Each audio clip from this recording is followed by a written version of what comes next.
ඔන්න හරි.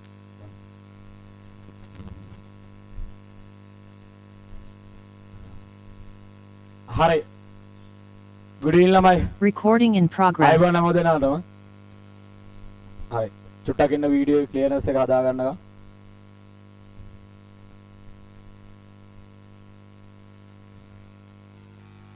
හරි.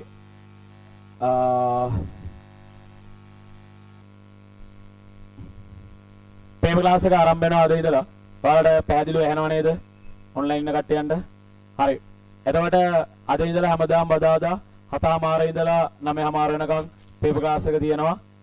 යාළුවන්ට පණිවිඩය පොඩ්ඩක් ෂෙයා කරන්න. එතකොට ගිය සතියේ කලින් සතියේ මම ඩෙමොන්ස්ට්‍රේෂන් එකක් පටන් ගත්තා. පේපර් එක හැදෙන්නේ කොහොමද කියලා දුන්නා. ඒ කියන්නේ O level පේපර් එකට මුණ දෙන්න ඕනේ කොහොමද? කොයි විදිහටද ලකුණු ගන්න ඕනේ සහ පේපර් එකේ ස්ට්‍රක්චර් කොයි විදිහට දෙන්නේ? ඒ හැම දෙයක් ගැනම අපි පළවෙනි දවසක් කතා කරා. ඒතර අද දවසේ මම ගන්නෙ නෑ ඒක කතා කරන්න. අද දවසේ මම කෙලින්ම පේපර් එක ස්ටාර්ට් කරන්න පටන් ගන්නවා. ඒ කියන්නේ අපි අද ආරම්භ කරන්නේ 2015 පේපර් එක. මම ගිය සතියේ කලින් සතියේ දැනුවත් කිරීමක් කරා සහ මගේ තියරි පන්ති වල සහභාගී වෙන දරුවන්ටත් මම දැනුවත්කමක් කරා. 2015 පේපර් එක කරලා ළඟ තියාගෙන ජොයින් වෙන්න කියන එක ඔන්ලයින් එකට. එතකොට ඔයාලට පුළුවන් මම දැන් ඩිස්කෂන් එක යද්දි ඒ කියන්නේ මේක ඩිස්කෂන් එකක් කියලා කියන ළමයි නිකම්ම මම එකට උත්තරය දෙක දෙකට උත්තරය තුන ඒ විදිහට කියන්නේ නෑ. මම හැම කර්සම්ම හැම ප්‍රශ්නයක්ම එකින් එක පැහැදිලි කරලා දීලා තමයි හැම කොටසක්ම අවශ්‍ය කරන හැම පාඩමකම ඒ ප්‍රශ්නෙට ගෑවිලා තියෙන පාඩම මොකක්ද ඒ හැම දෙයක්ම පැහැදිලි කරමින් තමයි මේ ඩිස්කෂන් එක ගෙනියන්නේ. ඒතර ඒකයි අතිශය වැදගත් වෙන්නේ ඔයාලා පොඩි පොතක් තියාගෙන පේපර් එක කලින් කරලා මම ඩිස්කස් කරද්දී ඒ ප්‍රශ්නෙට අදාළ අවශ්‍ය දේවල් තියෙනවා නම් ඔයාලා ඒ පොතේ ලියා ගන්න ඕනේ. නිකම්ම අහන් ඉන්නව නෙමෙයි. ඔයාලා අවශ්‍ය දේවල් ලියාගෙන නෝට් ඩවුන් කරගන්න ඕනේ අනිවාර්යෙන්ම. ඊට පස්සේ ඔයාලට තනියෙන්ම ටික දවසක් පේපර් කරද්දී ඔයාලා අනිවාර්යෙන්ම ළමයි 40න් 40 ගහන්න පුළුවන් තත්ත්වයටමපත් වෙනවා අනිවාර්යෙන්ම. හැබැයි හරියට වැඩේ කරන්න ඕනේ. මම කිව්වා පටන් ගන්න දවසේම විනාඩි 40ක කාල සීමාවක් තියලා MCQ පේපර් එක කරන්න. ප්‍රශ්න 40 කරන්න විනාඩි 40ක් තියලා. පැයක් ගන්න එපා. හරි. එතකොට අද කරලා නැත්තම් කමක් නැහැ. දැන් ටයිමින් දෙන්න බෑ මට පේපර් එක කරන්න කියලා. එතකොට නෙක්ස්ට් වීක් එකේ වාලා 2016 ඉස්සරහට කරන්න. දැන් අද 2015 පේපර් එකේ ඔක්කොම කතා කරන්න පුළුවන් වෙයි කියලා මම කියන්නේ. ඒකට හේතුව හැම ප්‍රශ්නයක් ගානෙම හැම කොටසක්ම ආවරණය කරන නිසා සමහරලාට මුල්ම දවස්වල ප්‍රශ්න 20ක් 25ක් සමහරට 15ක් වෙන්නත් පුළුවන්. සමහරලාට ෆුල් පේපර් එකම වෙන්නත් පුළුවන්. හැබැයි ඒත් කියන්න බෑ 40ම එකම දවසේ වෙයිද කියන එක. උපරිම ප්‍රමාණයක් එක දවසකට කරනවා. මොකද උඩින් පල්ලෙන් කරන එක නෙමෙයි වෙන්නේ. සම්පූර්ණයෙන් පේපර් එකේ අස්සක් මුල්ලක් නෑරම ළමයි කතා කරලා තමයි හැම කොටසක්ම කියලා දෙන්නේ. හරි. වැඩි කතා ඕනේ නෑ. පටන් ගමු 2015 පේපර් එකේ පළවෙනි ප්‍රශ්නේ. හරි. ඔයාලට හම් වෙනවා ලස්සන පේපර් එකක්. තව මාස 5කින් විතර වගේ කාලයක් ඇතුළත වගේ. ඒ කියන්නේ ජනවාරි මාසේ ඔයාලට එක්සෑම් එක තියෙනවා. එතකොට මේ ජුලයි වල ඔයාලට පටන් ගන්නවා සෙකන්ඩ් ටර්ම් ටෙස්ට් එක. සමහර පළාත් වල චුට්ටක් කල්යයි. එතකොට වයඹ පළාතේ පටන් ගන්නවා ජුලයි 22 ඒ කියන්නේ ජූලි 22 ආරම්භ වෙනවා ඔයාලගේ ටර්ම් ටෙස්ට් එක. ඒකටත් සූදානම් වෙන්න. මේකත් හොඳ රුකුලක් වෙයි එක්සෑම් එකට. අපි ඒ වෙද්දී අවුරුදු 2ක් හෝ 3ක් කතා කරලා තියෙන්නේ මැක්සිමම්. ඒතර ඔයාලට පුළුවන් කොහොමද පේපර් එකකට මුණ දෙන්නේ කියලා හරියටම බලා ගන්න. හරි. ප්‍රශ්න පටන් ගන්න කලින් මුලින්ම කියන්න MCQ පේපර් එක කරද්දී කවමදාවත් දරුවනේ ඔයාලා හරි ප්‍රශ්නේ පිටිපස්සේ අඹාගෙන යන්න එපා. ඔයාලා හැම වෙලාවෙම Tamanට පුළුවන් දේ පිටිපස්සේ ගිහිල්ලා වැරදි උත්තර එතනින් අයින් කරගන්න. එතකොට හරි උත්තරේ ඉතුරු වෙයි. හරි උත්තරේ දිහා බලාගෙනම අපි කල්පනා කරොත් ඔයාලට වැරදි උත්තරත් හරි විදිහට පේන්න ගන්නවා.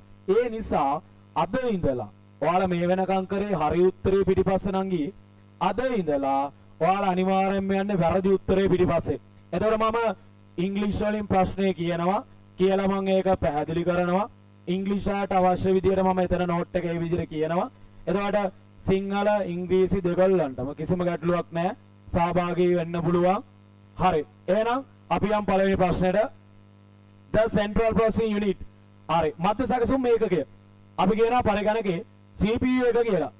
CPU එක කියලා අපි හඳුන්වනවා central processing unit මධ්‍ය සැකසුම් ඒකකය මේක හඳුන්වනවා පරිගණකයේ මොළය කියලා. the brain of the computer පරිගණකයේ මොළය කියලා අපි හඳුන්වනවා. ඒතකොට මේක පිහිටලා තියෙන්නේ ඔයාලගේ පරිගණකයේ මව්පූර්ව කියලා කොටසක් තියෙනවා motherboard. ඒතකොට මව්පූර්ව මත තමයි මේක පිහිටලා තියෙන්නේ. ඒතකොට මේකේ අතුලාන්තය ගත්තාම මේක අතුලාන්තයේ දරුවනේ ප්‍රධාන කොටස් තුනකින් සමන්විත වෙනවා. හරි. කොටස් තුන මොනවද කියලා අපි ගත්තොත් එහෙම එකක් ALU කියන කොටස. අපි කියනවා arithmetic and logical unit. arithmetic and logical unit අංක ගණිතමය හා තාර්කික ඒකකය. ඊළඟට තව කොටසක් තියෙනවා දරුවනේ control unit පාලන ඒකකය. control unit පාලන ඒකකය කියන කොටස. ඊළඟට තව කොටසක් තියෙනවා memory register මතක රෙජිස්ටර් කියන කොටස. ඔන්න ඔය කොටස් තුනෙන් මධ්‍ය සැකසුම් ඒකකයේ සමන්විත වෙනවා. එතකොට මේ කොටස් තුනෙන් මොකද වෙන්නේ කියලා අපි වෙන වෙනම කතා කරොත් ALU අංක ගණිතමය හා තාර්කික ඒකකය arithmetic and logical unit mathematical and logical functions are performed by ALU. ඒ කියන්නේ ගණිතමය කටයුතුයි තර්ක ගොඩනගන දේවලුයි. අපි දැන් මිනිස් මොළයක් ගත්තොත් ගණන් හදන්න සමහර කට්ටිය දක්ෂයි. සමහර කට්ටිය විද්‍යාත්මක දේවල් වලට දක්ෂයි. සමහර කට්ටිය මියුසික් වලට දක්ෂයි. ඒ වගේ පරිගණකයේ තියෙන ගණිතමයයි තර්ක තත්ත්ව ගොඩනගන කොටස තමයි ALU කියන එක. CPU එකේ ප්‍රධාන කොටසක් arithmetic and logical unit, mathematical and logical functions. ඊළඟ control unit එක. control all hardware device of the computer. පරිගණකයේ තියෙන සියලුම දුඩාංග කළමනාකරණය කරනවා. ඒ කියන්නේ ඔයාලා කම්පියුටර් එකේ තියෙන මවුස් එක මවුස් එකට ඕන විදිහට වැඩ කරන්න දෙන්නේ නැහනේ. කීබෝඩ් එක කීබෝඩ් එකට ඕන විදිහට වැඩ කරන්න දෙන්නෙත් නැහැ. ඒවා පාලනය කරලා ඒවා හසුරවලා තියාගන්නේ මෙන්න මේ මධ්‍ය සැකසුම් මේකකේ control unit එකෙන් පාලනය කරනවා. පාලනය කරන control all hardware device of the computer. ඊට පස්සේ memory register. දැනට කම්පියුටර් එකේ තියෙන කුඩාම මතකය. හරි least memory නැත්තම් කුඩාම මතකය කියලා අපි හඳුන්වනවා. හැබැයි access speed එක ගත්තාම දත්ත ක්‍රියාත්මක වීමේ වේගය ගත්තාම වැඩිම access speed එකක් තියෙන්නේ memory registers වලට. temporarily store memory that are being used by the CPU. මධ්‍ය සැකසුම් ඒකකයට අවශ්‍ය මතකය తాවකාලිකව. හැබැයි මේකේ තියෙන මතකයේ දරුවනේ මැකිලා යනවා. ඒ කියන්නේ ඉවලට විතරයි මතක තියාගෙන ඉන්නේ. කම්පියුටරේ ඔන් කරලා ඕෆ් කරොත් එහෙම මේකේ තියෙන මතකය මැකිලා යනවා. ඒ නිසා මේ මතකයට සුවිශේෂී නමක් කියනවා volatile memory එකක් කියලා. volatile memory එකක්. අපි කියනවා නශ්‍ය වන මතකයක් කියලා. ඒ කියන්නේ මැකිලා යන මතකයක් volatile memory එකක් කියලා කියනවා. The memory get erased even if there is no electricity power. විදුලි බලය නොමැති විටදී මැකෙන මතකය අපි හඳුන්වනවා volatile memory එකක් කියලා. එතකොට මතක තියාගන්න memory registers වල තියෙන්නේ తాවකාලික මතකයක්. ඒකෙන් කරන්නේ අර මධ්‍ය සැකසුම් මේකකයට අවශ්‍ය කරන දේවල් හදලා දෙන්න අවශ්‍ය කරන මතකය තැම්පත් කරන් ඉන්නවා ඔන් කරපු මොහොතේ ඉඳලා. අන්න එතකොට අර මධ්‍ය සැකසුම් මේකකේ වේගය ඉක්මන් කරලා දෙනවා අපිට පරිගණකයේ වේගවත් ක්‍රියාකාරීත්වයක් සඳහා උපකාරී වෙනවා. ඔන්න ඔය memory registers කියන කොටස. එතකොට මේ තමයි මධ්‍ය සැකසුම් මේකකේ ගැන සම්පූර්ණ හැඳින්වීම. පරිගණකයේ මොළය brain of the computer ප්‍රධාන කොටස් තුනයි ALU CU memory register අංක ගණිතමය හා තාර්කික ඒකකය පාලන ඒකකය මතක රෙජිස්ටර්. මම හිතනවා ඒක සම්බන්ධයෙන් ඇති දැනුම කියලා. හරි. දැන් ඔය දැනුමත් තියාගෙන අපි යම් ප්‍රශ්න බලන්න. හරි. The central processing unit of the computer consists of which of the following? මේ දීලා තියෙන දේවල් වලින් මධ්‍ය සැකසුම් මේකකයේ ඇතුලේ තියෙන්නේ මොනවද කියලා අපෙන් අහනවා. දැන්ටමත් අපි දන්නවා මධ්‍ය සැකසුම් මේකකයේ ඇතුලේ තියෙන ප්‍රධාන කොටස් තුනයි පරිගණකයේ මොළය ALU CU memory register. පළවෙනි උත්තරය ගත්තාම පළවෙනි උත්තරය ඇතුලේ තියෙනවා display unit කියලා. ජීවිතේටත් එන්න බෑනේ. මේ කොටස් තුන නම් display unit එකක් එන්න බෑනේ. පළවෙනි උත්තරය අයින් කරා අපි. ඊට පස්සේ දෙවෙනි උත්තරයට ගිහපුවාම ඒකේ තුන්වෙනි උත්තරේ විදියට තියෙනවා input output devices කියලා. input output devices කියලා කියන්නේ වෙනම දෙයක්. input කියලා කියන්නේ පරිගණකයට data දාන්න පාවිච්චි කරන දේවල්. input devices are used to feed data and instruction into the computer. ඒ කියන්නේ පරිගණකයේ ඇතුළට දත්ත තොරතුරු දාන්න පාවිච්චි කරන දෙයක් තමයි අපි කියන්නේ input devices කියලා. ඒතර output devices කියලා කියන්නේ මොනවද? output කියලා කියන්නේ පරිගණකයෙන් තොරතුරු ගන්න පාවිච්චි කරන දේවල්. එතකොට ඒක කවදාවත්ම වෙන්න බෑ. එහෙනම් අපි දෙවෙනි උත්තරෙත් අයින් කරනවා. ඊට පස්සේ තුන්වෙනි උත්තරේට යනවා.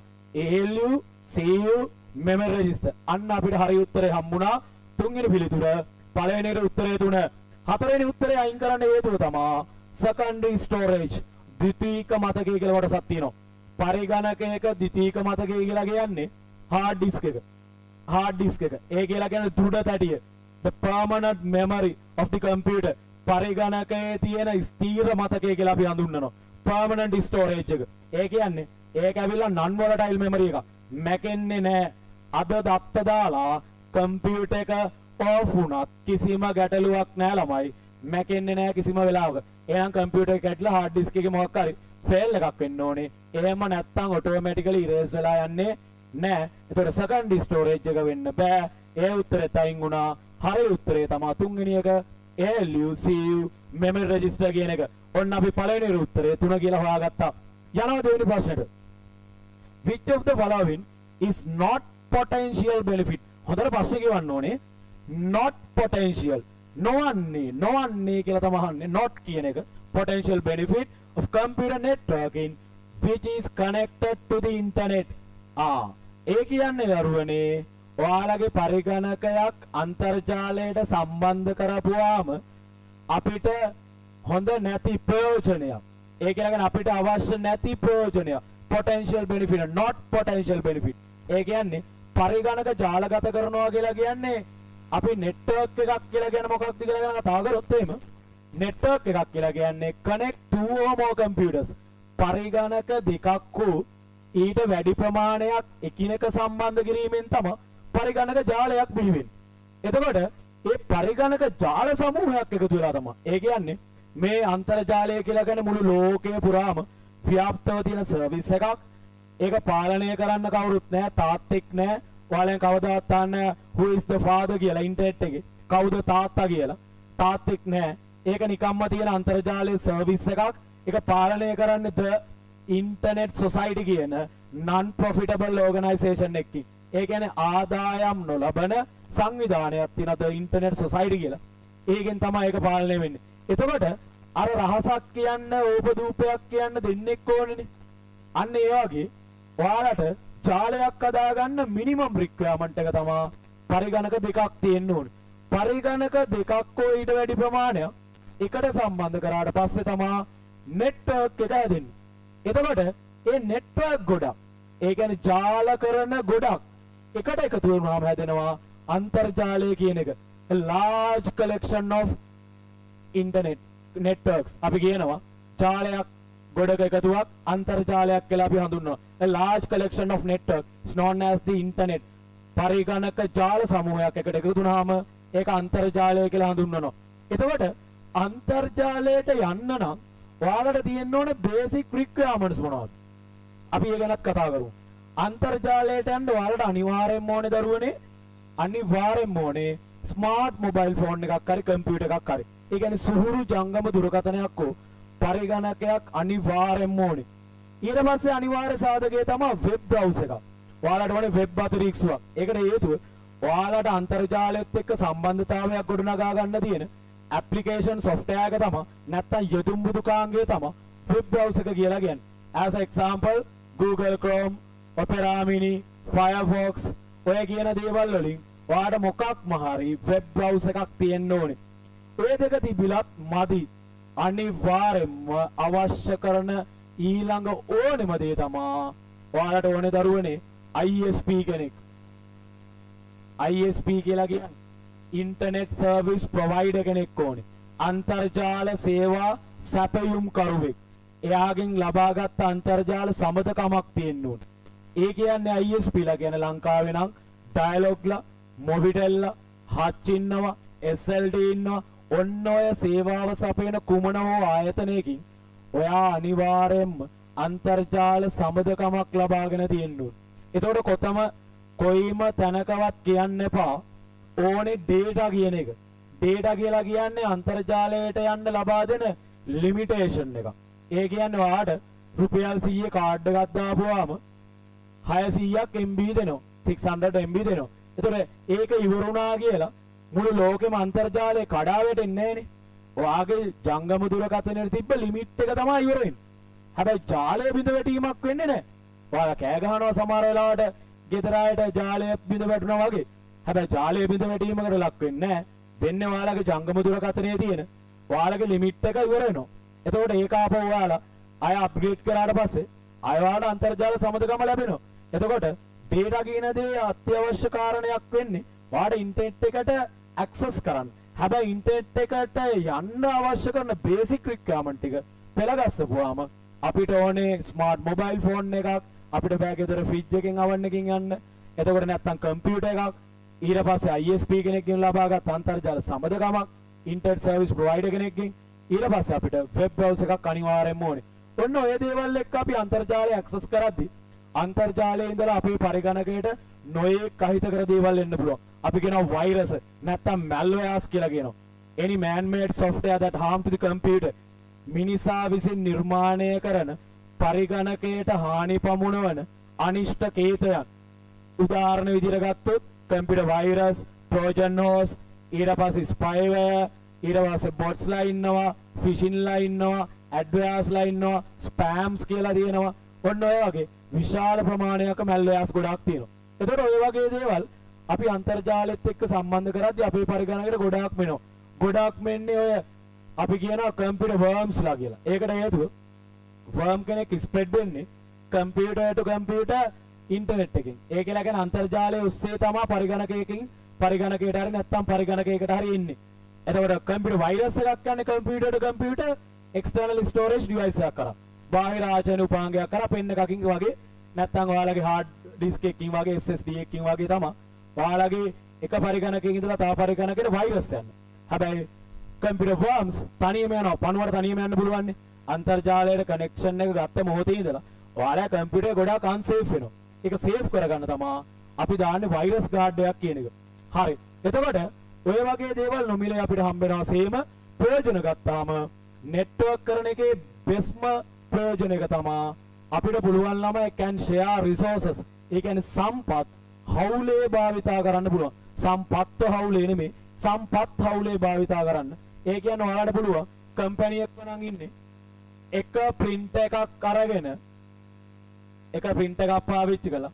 ඔයාලට පුළුවන් මේ print එකට computers කැමති ප්‍රමාණයක් සම්බන්ධ කරලා ඔයාලට ඒ computer පාවිච්චි කරලා මේ print එකෙන් print out ගන්න පුළුවන්. අන්න එක print එකක් කීප දෙනෙක්ට අවුලේ පාවිච්චි කරනවා. share resources කියන එක. ඕක තමයි ගොඩාක්ම අපි ජාලකරණය තුල බලාපොරොත්තු වෙන දේ. ඒ වගේම තමයි අපේ data store කරන්න පුළුවන් cloud එකේ. ඒ කියන්නේ වලාකුළු පරිගණක කියලා අපි කියනවා. අන්තර්ජාලයේ ඉඩ ප්‍රමාණය දැන් උදාහරණයක් විදිහට ගත්තොත් Google Drive කියන එක. ඊට පස්සේ Apple ලා ගත්තොත් එහෙම iCloud කියලා අපිට හම්බ වෙනවා. Google ලාගෙන් අපිට GB 15ක් free space එකක් හම්බ වෙනවා. Apple ලාගෙන් අපිට GB 5ක space එකක් හම්බ වෙනවා. ඔයාලට පුළුවන් ඔයාලගේ පරිගණකගත දත්ත, ජංගම දුරකථනගත දත්ත ඔයාලගේ අන්තර්ජාලය තුල ස්ටෝර් කරලා තියන්න පුළුවන්. ඔන්න ඒකට අපි කියනවා cloud computing කියලා. එතකොට ඒකේ තියෙන වක්‍ර ප්‍රතිඵලයක් තමයි easy to get backups කියන එක. ඒ කියන්නේ උපස්ථ පිටපත් ලබා ගන්න පහසුයි. keeping the copies of original file. ඒ කියන්නේ පරිගණකයේ තියෙන original file වල copy එකක් අරන් තියාගන්නවා. ඒක ඔයාලට වෙනම CD එකකට pen එක කරගන්නත් පුළුවන්. හැබැයි ඔයාලට cloud එකේ දාලා තිබ්බොත් can access anywhere anytime. ඕන වෙලාවක ඕන තැනක ඉඳලා ඔයාලට access කරන්න හැකියාව තියෙනවා. හරි.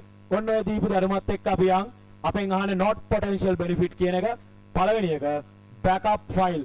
දැන් කියලා කටගත්තා විතරයි. ජාලකරණයේ තියෙන හොඳ ප්‍රයෝජනයක් තමයි backup කරනවා කියන එක, උපස්ථ පිටපත් ලබා ගන්නවා කියන එක, keeping copies of original file හරියටම හරි. ඒක benefit එකක්. එතකොට ඒක අයින් කරන්න නම් මොකද අහන්නේ not potential කියන not එක. ඒතර මේක හරි. ඒක අයින් කරා.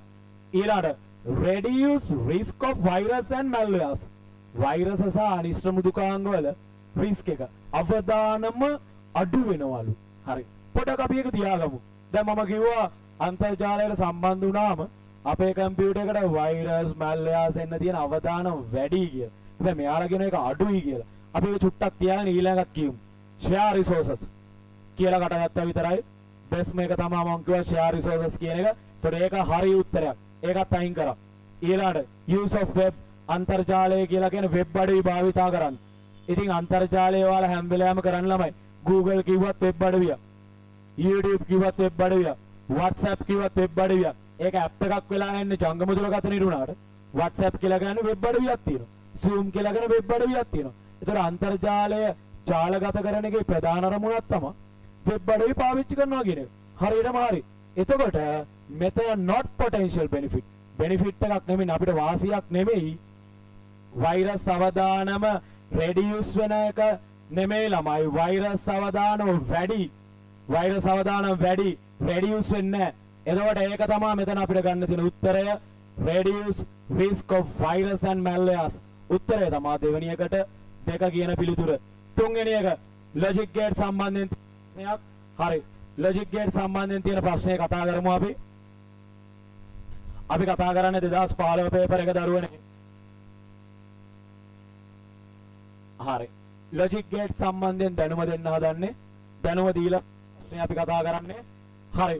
එතකොට logic gate ගැන කතා කරපුවාම ඔයාලට O-level වලදී ඉගෙන ගන්න තියෙනවා ප්‍රධාන logic gate පහක්. A-level වලට ඇති හතක් වෙනවා. O-level වල තියෙනවා පහක් ඉගෙන ගන්න.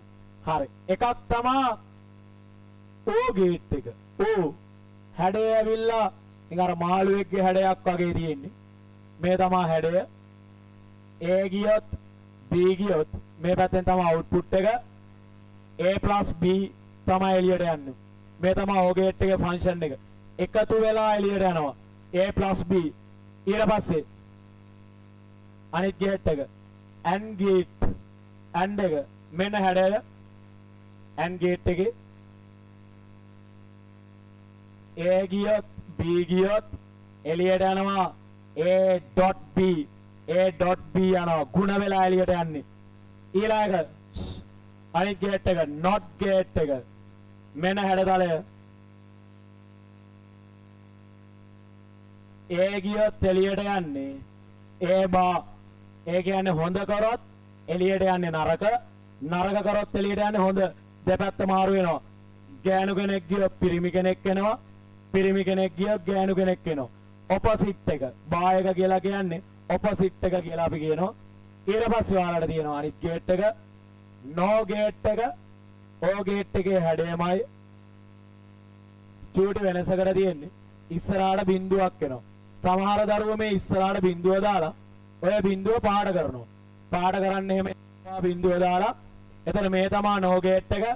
එළියට යන්නේ A+B වල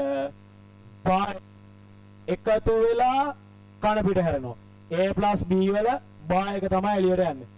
ඊළඟ අනිත් gate එක NAND gate එක. NAND එක මෙන්න හැඩය AND එක ඉස්සරහින් බිඳුවක් වැටෙනවා.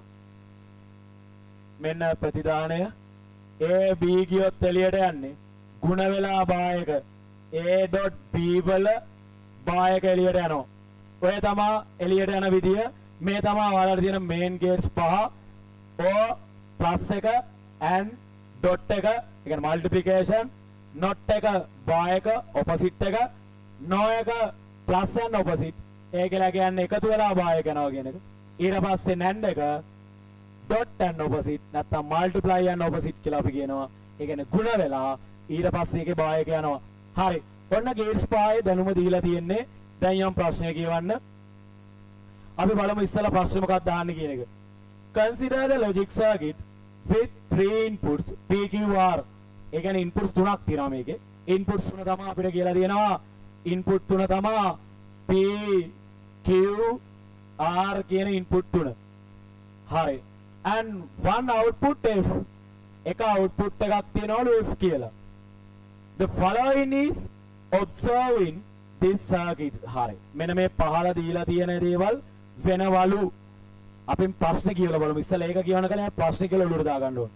Which of the following is the most likely logic gate configuring for the circuit? ඒ කියන්නේ මෙන්න මේ කියලා තියෙන දේවල් වලට අනුව මොන circuit එකද වඩාත්ම ගැලපෙන්නේ කියලා අහනවා. කියලා බලමු.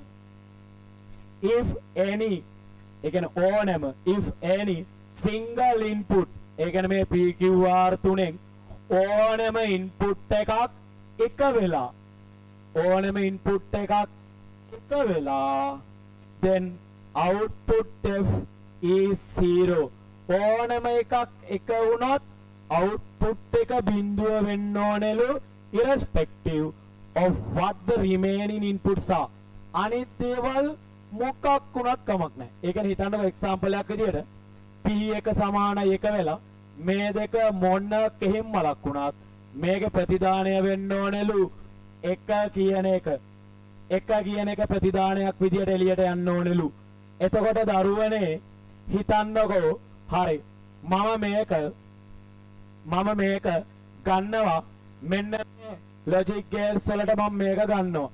හරි මේ බලන්නකෝ ගේට් එකට මම ආදාන 3ක් සෙට් කරගන්න හදන්නේ. ඔන්න මම ඕ ගේට් එකට ආදාන 3ක් සෙට් කරගත්තා. මේක P මේක Q මේක R. එතකොට එළියට යන්නේ P Q R නේ එළියට යන්නේ. එතකොට ඕනම එකක් එක වෙලා ඒ කියන්නේ ඕනම එකක් එක වෙලා අනිත් එක මොන දේ වුණත් අවුට්පුට් එක අපිට කියන්නේ එක ඕනේ කියලානේ. හිතන්නකෝ p සමානයි එක වෙලා ඉතුරු දෙක බිඳුව වුණා කියලා කිසිම ගැටලුවක් නැහැ. ඕ එකේ ඉන්නේ එක ධන බිඳුව එකට මොන දේ එකතු කරත් දරුවනේ උත්තරේ එකයි. ඒක ලොජික් ගේට් වල තියෙන නියමයක්. එතකොට එකට මොන දේ එකතු කරත් එක ධන දෙක ධන පහ ධන A ධන B ධන C ධන D ධන මොකක් එකතු කරත් පිළිතුර එකමයි එන්නේ. එහෙනම් පළවෙනි කන්ඩිෂන් එකට අනුව මේක අපිට ගන්න පුළුවන් හරි කියලා. ඇයි? ඕනම එකක් එක වෙලා අනිත් එක මොකක් වුණා ඕනම එකක් එක වෙලා අනිත් එක මොකක් වුණත් බිඳුව වෙන්න ඕනේ. එක නෙමෙයි. එතකොට දැන් ඕනම එකක් එක වෙලා අනිත් එක මොන දේ වුණත් මෙතනින් එළියට යන්නේ එක කියන එක. ඇයි? එකට මොන දේ එකතු කරත් එකයිනේ.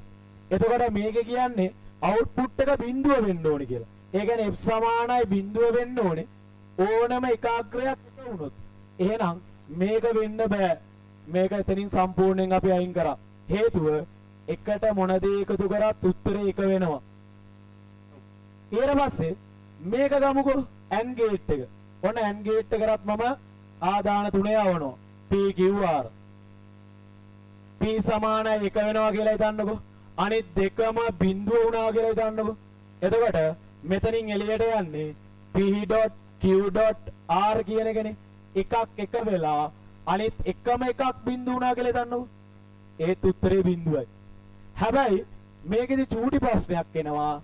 ඒ ප්‍රශ්නය තමයි දරුවනේ හිතන්නකෝ එකක් එක වෙලා අනිත් එකත් එකම වුණොත් එහෙම දැන් අපිට කියනවා අනිත් එක මොකක් වුණත් අවුට්පුට් එක බිඳුව යන්න ඕනේ කියලානේ. හැබැයි හිතන්නකෝ එකක් එක වෙලා අනිත් දෙකත් එකේ දෙකක්ම આવොත් එතකොට එක ගුණ කිරීම එක එළියට යන්නේ එකයි කියන එක. එහෙනම් ඒක වෙන්නත් බෑ කියන එක අපි චුට්ටක් නිකන් ඔළුවේ තියාගමු. පළවෙනි කන්ඩිෂන් එකට අනුව මේ හරි. ඊට පස්සේ යනවා අපි ඊළඟ එක බලන්න. ඊළඟට තියෙන්නේ අපිට NAND ගේට් එකක් නේ අපිට වෙන උත්තරේට. NAND ගේට් එකක්. හරි. මම මේකටත් දාගන්නවා PQR. එතකොට එළියට යන්නේ PQR වල භායක. එකක් වෙලා අනිත් දෙකම බිඳුණා කියලා හිතන්නකෝ. එතකොට ගුණ වෙන්නේ එක්වරක් බිඳුවයි අයත් බිඳුවෙන් ගුණපුවා බිඳුවයි. බිඳුවේ භායක ගියොත් එක වෙනවා. බිඳුවේ භායක ගියොත් එක වෙනවා. එතකොට මේක වෙන්නත් බෑවත් වෙන්න බෑ. හේතුව එකක් එක වෙලා අනිත් දෙක එකම එකක් අර බිඳුව වුණොත් බිඳුවෙන් ගුණ කරපුවාම අවුට්පුට් එක බිඳුවයි. ඒක කන පිට ගහපු ගමන් එක වෙනවා. එහෙනම් මේක වෙන්න බෑ මේකත් අයින් කරා. ඊට පස්සේ පළවෙනි කන්ඩිෂන් එක අපි ඇප්ලයි කරනවා මේකට. ඔන්න බලන්න PQR no එකට ඇප්ලයි කරනවා. එතකොට මෙතනින් එළියට යන්නේ P Q R. ඕනෙම එකාග්‍රයක් එක වුණොත් එකට මොන දේ එකතු කරත් දැන් ඕනෙම එකාග්‍රයක් එකයිනේ. එකට මොන දේ එකතු කරත් මොකද්ද මම කිය උත්තරේ? එකයි. එතකොට එකේ භායක ගියපු ගමන් මේකෙන් එළිය බිඳුව එහෙනම් වැඩේ හරි. ඔන්න පළවෙනි එකට අදාළව අපි එකක් හොයාගත්තා. හරියටම හරි. ඒ වෙද්දි තුනක්ම අයින් කරලා ඉවරයි. එතකොට ඉතින් උත්තරය ඇවිල්ලත් ඉවරයි. හැබැයි අපි දෙවෙනි කන්ඩිෂන් එකක් කියමු. all inputs are 0. ඔක්කොම බිඳුව නම් output එක වෙන්න ඕන. හිතන්නකෝ මේකත් බිඳුවයි, මේකත් බිඳුවයි, මේකත් බිඳුවයි. එතකොට මේ උත්තරය යන්නේ බිඳුව දන බිඳුව දන බිඳුවේ භායක. එතකොට බිඳුව දන බිඳුව දන බිඳුව කියලා කියන බිඳුවයි බිඳුවේ භායක කියපුවම උත්තරය එකයි. ඒ අනුව අපිට කියලා තියෙන දේ අනුව දේවල් දෙකම අනුව අපිට ගන්න තියෙන එකම එක උත්තරයයි තියෙන දරුවනේ. ඒ උත්තරය තමයි හතරවෙනි පිළිතුර කියන එක. හතරවෙනි පිළිතුරේ තියෙන්නේ no gate එකක්. එතකොට උත්තරය වලට එන්නේ no කියන gate එක. උත්තරය ඇවිල්ලා හතරවෙනි එක. හරි.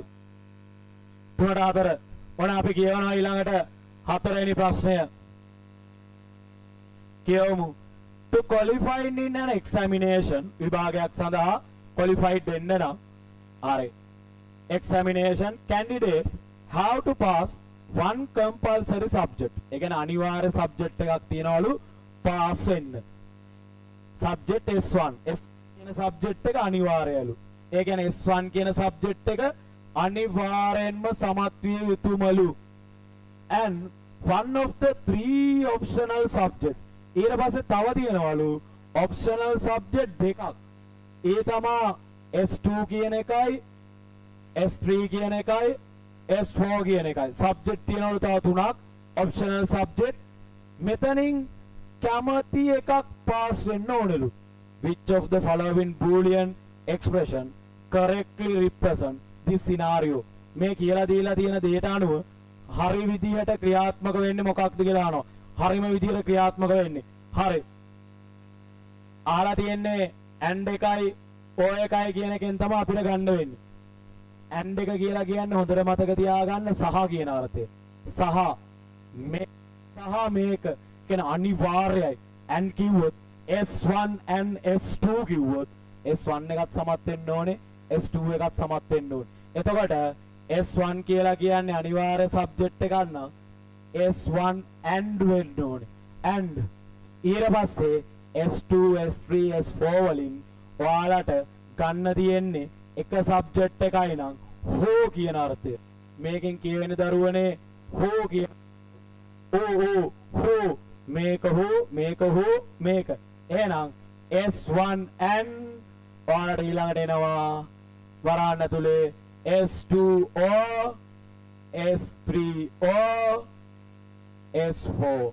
ඕක තමයි එන්න ඕන උත්තරය. එතකොට ඒ විදිහේ උත්තරයක් තියෙන මොකේද? S1 and O කියලා උත්තරයක් තියෙන්නේ. දෙවෙනි එකේ විතරයි. උත්තරය 4ට දෙවෙනි එක. ඊළඟට which of the following octal number is equivalent to decimal? හරි. ප්‍රධාන සංඛ්‍යා පද්ධති 4ක් තියෙනවා. ඔයාලට ප්‍රධාන සංඛ්‍යා පද්ධති 4ක් තියෙනවා ඉගෙන ගන්න. එකක් binary. binary number system. අනිත් එක decimal. අනිත් එක octal. අනිත් එක hexa decimal කියන එක. මේ තමයි ඔයාලට තියෙන ප්‍රධාන සංඛ්‍යා පද්ධති 4. එතකොට බයිනරි කියන සංඛ්‍යා පද්ධතිය හඳුනගන්න ඒකට තියෙනවා බේස් එකක් 2යි කියලා. ඊට පස්සේ ඩෙසිමල් එක හඳුනගන්න ඒකට තියෙනවා බේස් එකක් 10යි කියලා. ඊට පස්සේ ඔක්ටල් එක අයිඩෙන්ටිෆයි කරන්න ඒකට බේස් වැලියු එකක් තියෙනවා 8යි කියලා. හෙක්සාඩෙසිමල් එක අයිඩෙන්ටිෆයි කරන්න ඒකට බේස් වැලියු එකක් තියෙනවා 16 කියලා. එතකොට ඔය තමයි බේසස් 4 සංඛ්‍යා පද්ධති 4ට අදාළව. ඊට පස්සේ දරුවනේ මේ හැම සංඛ්‍යා පද්ධතියෙම තියෙනවා සිම්බල්ස් ආවේනික වුණ සංකේත පවතිනවා. බයිනරි වලට ආවේනික වෙලා තියෙන 1 and 0 නැත්නම් 0 and 1. ඒ කියන්නේ බේස් එකේ ප්‍රමාණයට. බේස් එක 2යි නම් තියෙන්න පුළුවන් සිම්බල්ස් 2යි. එතකොට බේස් එකට වඩා අඩුවෙන් තමයි සිම්බල් පිටන්නත් ඕනේ. ඊට පස්සේ ඩෙසිමල් ගත්තාම බිඳුවේ ඉඳලා 9 දක්වා තියෙන සංඛ්‍යා ටිකයි තියෙනවා. ඊට පස්සේ ඔක්ටල් ගත්තාම බිඳුවේ ඉඳලා 7 දක්වා තියෙන සංඛ්‍යා ටිකයි තියෙනවා. ඊට පස්සේ හෙක්සාඩෙසිමල් ගත්තාම පුංචි වෙනසක් තියෙනවා. මොකද මේ ලෝකේ සංඛ්‍යා තියෙන්නේ බිංදුවේ ඉඳලා 9 දක්වා විතරයිනේ. 10 කියලා කියන්නේ 1යි බිංදුවයි 1 ළඟට ලියනවා. 11 කියලා කියන්නේ 1යි 1යි 1 ළඟට ලියනවා. මේකෙදි වෙනස්කම් වෙන්නේ දරුවනේ බිංදුවේ ඉඳලා 9 දක්වා තියෙනවා. ඊට පස්සේ A B C D E F A කියන්නේ 10යි B කියන්නේ 11යි C කියන්නේ 12යි D කියන්නේ 13යි E කියන්නේ 14යි F කියන්නේ 15යි. එහෙනම් 0 to 9 and A to F තමා hexadecimal number system එකේ තියෙන pattern එක වෙන්නේ. හරි. මේ ඔයාලට තියෙන සංඛ්‍යා පද්ධති 4 bases 4 ඒ වගේම symbol set එක. එතකොට මෙන්න මේකේ මේ පාඩමේදී ගණන් හදන්න ඔයාලට තියෙනවා ප්‍රධාන ගණන් ක්‍රමවේද 12ක්. හරි. මම මේ 12 මේ පැත්තකින් ලියනවා. එකක් decimal to ඔයාලට තියෙනවා binary. ඊට පස්සේ තව එකක් decimal to octal තියෙනවා. decimal to hexadecimal කියලා තියෙනවා. ඊට පස්සේ මේකෙම රිවර්ස් තියෙනවා. ඒ කියන්නේ මේකෙම අනිත් පැත්ත. එතකොට ක්‍රමවේද 6යි. ඊළඟට binary to octal ඒකෙම රිවර්ස් ක්‍රමවේද 8යි. ඊට පස්සේ binary to hexadecimal ඒකෙම රිවර්ස් ක්‍රමවේද 10යි. ඊට පස්සේ hexadecimal to octal ක්‍රමවේද 12යි. මේ තමා ඔයාලට තියෙන ප්‍රධාන ගණන් හදන්න තියෙන ක්‍රමවේද 12. මේ වගේ කොහොමද ගණන් හදන්නේ කියලා අපි කතා කරොත් හරි decimal binary කරන්න ඔයාලා දෙකෙන් බෙදන්න ඕනේ. decimal octal කරන්න ඔයාලා 8ෙන් බෙදන්න ඕනේ. decimal hexadecimal කරන්න ඔයාලා 16ෙන් බෙදන්න ඕනේ. ඒ වගේම binary decimal කරන්න ඔයාලා දිකී බලයන් ලියන්න ඕනේ powers. octal decimal කරන්න 8 බලයන් ලියන්න ඕනේ. ඊට පස්සේ hexadecimal ඔයාලා decimal කරන්න 16 බලයන් ලියන්න ඕනේ. ඔය තමයි 6 කරන විදිය. ඊට පස්සේ binary to octal කරන්න ඔයාලා දීලා තියෙන සංඛ්‍යාව bit 3ෙන් කරන්න ඕනේ. ඒක තමයි කරන ක්‍රමය. ඊට පස්සේ octal එකක් binary කරන්න සංඛ්‍යාව ඈඩ් කරලා ඔයාලා bit 3ෙන් 3ට ලියන්න. ඒ තමයි octal binary කරන විදිය. hexadecimal වලට කන්වර්ට් කරොත් binary එකක් ඔයාලා bit 4න් 4ට වෙන් කරන්න ඕනේ.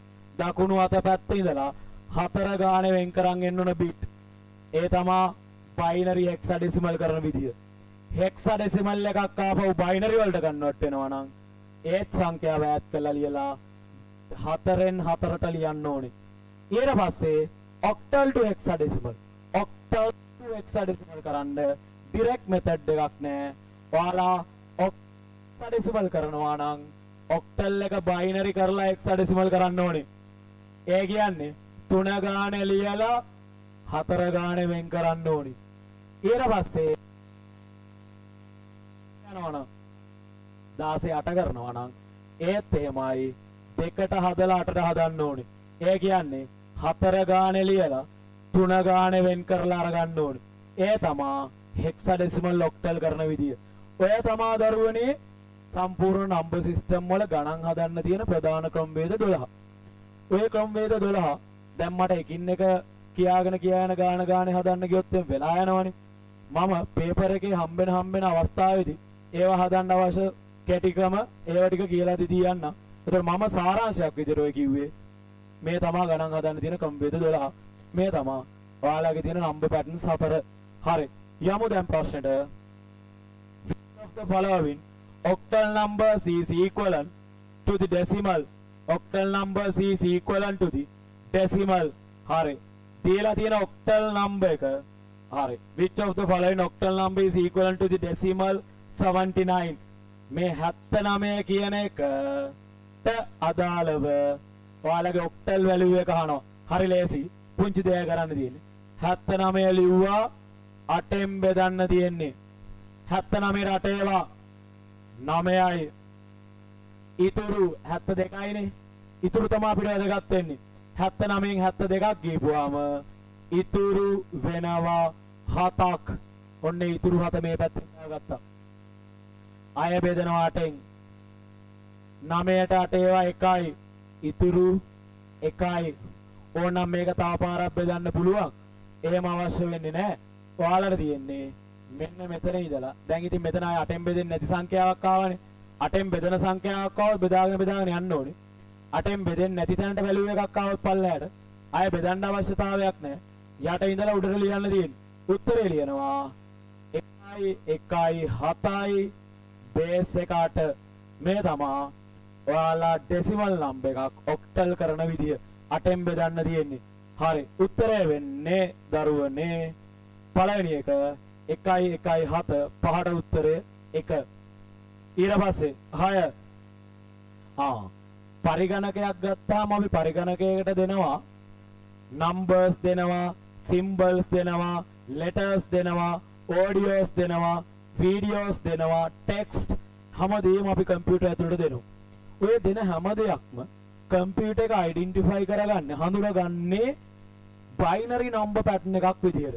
ඒ කියන්නේ ද්විමය සංඛ්‍යා රටාවකින් තමයි හඳුනගන්නේ. ඒ කියන්නේ 1 and 0s වලින් තමයි අපි කම්පියුටර් දෙන හැම දෙයක්ම කම්පියුටර් එක අයිඩෙන්ටිෆයි කරන්නේ.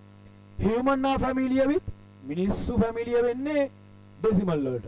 ඒ කියන්නේ අපි එදිනදා ජීවිතේ පාවිච්චි කරන සංඛ්‍යා ඇවිල්ලා ඩෙසිමල් නම්බර් පැටර්න් එකට ඈත් වෙන්නේ. හැබැයි කම්පියුටර් එක අයිඩෙන්ටිෆයි කරගන්න පරිගණකය දන්නේ 1 and 0s වලින් විතරයි.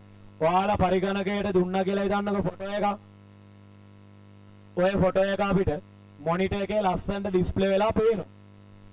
හැබැයි අපි දෙද්දි පරිගණකයක හඳුනගන්නේ ළමයි 1 and 0 කියන bit pattern එකකින් අපි කියනවා බිටු රටාවක් කියලා. bit pattern එකක් කියලා අපි කියනවා. ඔයාලා දුන්නා කියලා හිතන්නකෝ අකුරක් K කියලා. මේ දෙන අකුර කම්පියුටර් එක අයිඩෙන්ටිෆයි කරගන්නේ මෙන්න මේ වගේ 1 and 0 pattern එකකින් තමයි අයිඩෙන්ටිෆයි කරගන්නේ. අපි මේවට කියනවා bit pattern කියලා. බිටු රටා කියලා අපි කියනවා. ආමු ඔය දැනුමත් එක්ක which of the following format are used in computer to store data binary පරිගණකයේ දත්ත තැන්පත් වෙන මොන ආකෘතියද කියලා අහනවා. උත්තරය තමයි දරුවනේ ද්විමය ආකෘතිය කියන එක. 7 which of the following decimal number is equivalent to the binary හරි ලේසි ක්‍රමවේදය කියලා දෙන්න. binary number එකක් තිබ්බොත් ඒකට අදාළ decimal value එක හොයාගන්න විදිය. හරි මේ බලන්නකෝ. ඔයාලට දීලා තියෙනවා binary value 1.111 හැම වෙලාවෙම හරි ඔයාලට මේ වගේ බයිනරි නම්බර් එකක් දීලා මේකේ ඩෙසිමල් වැලියු එක ඇහුවොත් ඕනෑම වෙලාවක ඕනෑම තැනකදී මේ පළවෙනියටම ඔයාලගේ දකුණු අත පැත්තේ පළවෙනියටම තියෙන සංඛ්‍යාවට උඩින් දාගන්න 1යි කියලා. පළවෙනිම සංඛ්‍යාවේ අගය තමයි 1. දකුණු පැත්තේ කෙළවරේම තියෙන පළවෙනි සංඛ්‍යාවේ අගය 1යි. ඊළඟ දෙවෙනි සංඛ්‍යාවේ අගය 2යි. අන 2 දාගන්න දෙවෙනි සංඛ්‍යාවට උඩින්. තුන්වෙනි සංඛ්‍යාවේ අගය 4යි. ඊළඟ සංඛ්‍යාවේ අගය 8යි. ඊළඟ සංඛ්‍යාවේ අගය 16යි. ඊළඟ සංඛ්‍යාවේ අගය 32යි. එතකොට තව සංඛ්‍යාවක් තිබ්බනම් 64යි. තව සංඛ්‍යාවක් තිබ්බනම් 128යි. තව සංඛ්‍යාවක් තිබ්බනම් 256යි. එකෙන් පටන් අරගෙන දෙකේ ගුණාකාරය යන්න තියෙන්නේ. අපි අරගෙන දෙකේ බලයන් කියලා.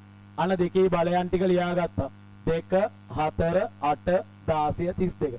හැබැයි පටන් ගන්න මතක තියාගන්න 1 වලින්. එකෙන් තමයි පටන් ගන්න. දැන් හරි ලේසි කරන්න තියෙන දේ. මෙන්න මේ යට සංඛ්‍යාව තියෙනවානේ. මේ යට සංඛ්‍යාවේ එකට උඩින් එක කියන අගයට උඩින් තියෙන වැලියුස් ටික එකතු කරන්න. ඒ කියන්නේ මෙතන එකතු කරන්න ඕනේ 32යි 16යි 8 එකතු කරන්න ඕනේ 8ට තියෙන බිඳුව 4යි 2යි 1යි 16යි 4යි 20යි 20යි 32යි 52යි 52යි 2යි 54යි 57යි 55යි උත්තරය ඇවිල්ලා දරුවනේ 55යි ඕනම් බේස් එක 10 පාදය 10යි ඒතර උත්තරය වෙන්නේ පළවෙනි එක 7 වෙනි එකට ඔන්න ලේසි බලන්නකෝ හරි ලේසි එකෙන් පටන් ගත්තා දෙකේ ගුණාකාර ටික ලිව්වා ලියලා එකට උඩින් තියෙන සංඛ්‍යා ටික විතරක් එකතු කරා බිංදුවට උඩින් තියෙන සංඛ්‍යා නොසලකා හැරියා හරිම ලේසි හරි යනවා අපි 8 වෙනි ප්‍රශ්නෙට යමු 8 වෙනි ප්‍රශ්නෙට number 8 which of the following represent the ascending order එකට තියෙන්නේ මොකේද කියලා අහනවා ඒ කියන්නේ දරුවනේ අඩු එකේ ඉඳලා වැඩි එකට තියෙන්නේ මොකේද කියලා අහන ප්‍රශ්නේ දැන් ඔයාලට මේක ගත්ත ගමන් එකපාරට හොයන්න බෑ හරි අනිවාර්යෙන්ම දරුවනේ මේකේ දීලා තියෙන්නේ different number systems වලින්නේ ඒ කියලා කියන්නේ වෙනස් වූ සංඛ්‍යා පද්ධති වලින් තමයි ඔයාලට මේක දීලා තියෙන්නේ එතකොට ඔයාලා මේක හදන්න නම් දරුවනේ අනිවාර්යෙන්ම මිනිසාට හුරු පුරුදු සංඛ්‍යා පද්ධතියක් වෙන ඩෙසිමල් නම්බර් පැටර්න් එකට ඔක්කොම දේවල් හදා ගන්න ඕනේ. හදාගමු අපි. හරි. කවදාවත් වරදින්නේ නැහැ. 0 0 0 1 1 1 මේක 2 1 7 0 8 4 6 6 8 7 10 ඊළඟට 2f 16 හරි මේ තමයි අපිට දීලා තියෙන සංඛ්‍යා පද්ධති හතරට අදාළව දීලා තියෙන වැලියු සෙට් එක.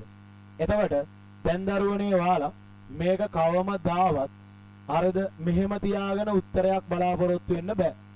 ඔයාලා මේක අනිවාර්යෙන්ම ඔයාලට හුරු පුරුදු සංඛ්‍යා පද්ධතිය වෙන මෙන්න මේ නම්බර් පැටර්න් එකට කන්වර්ට් කරගන්න ඕනේ. ඒතකොට දැන් මේක කන්වර්ට් කරන්න ඕනේ නෑ.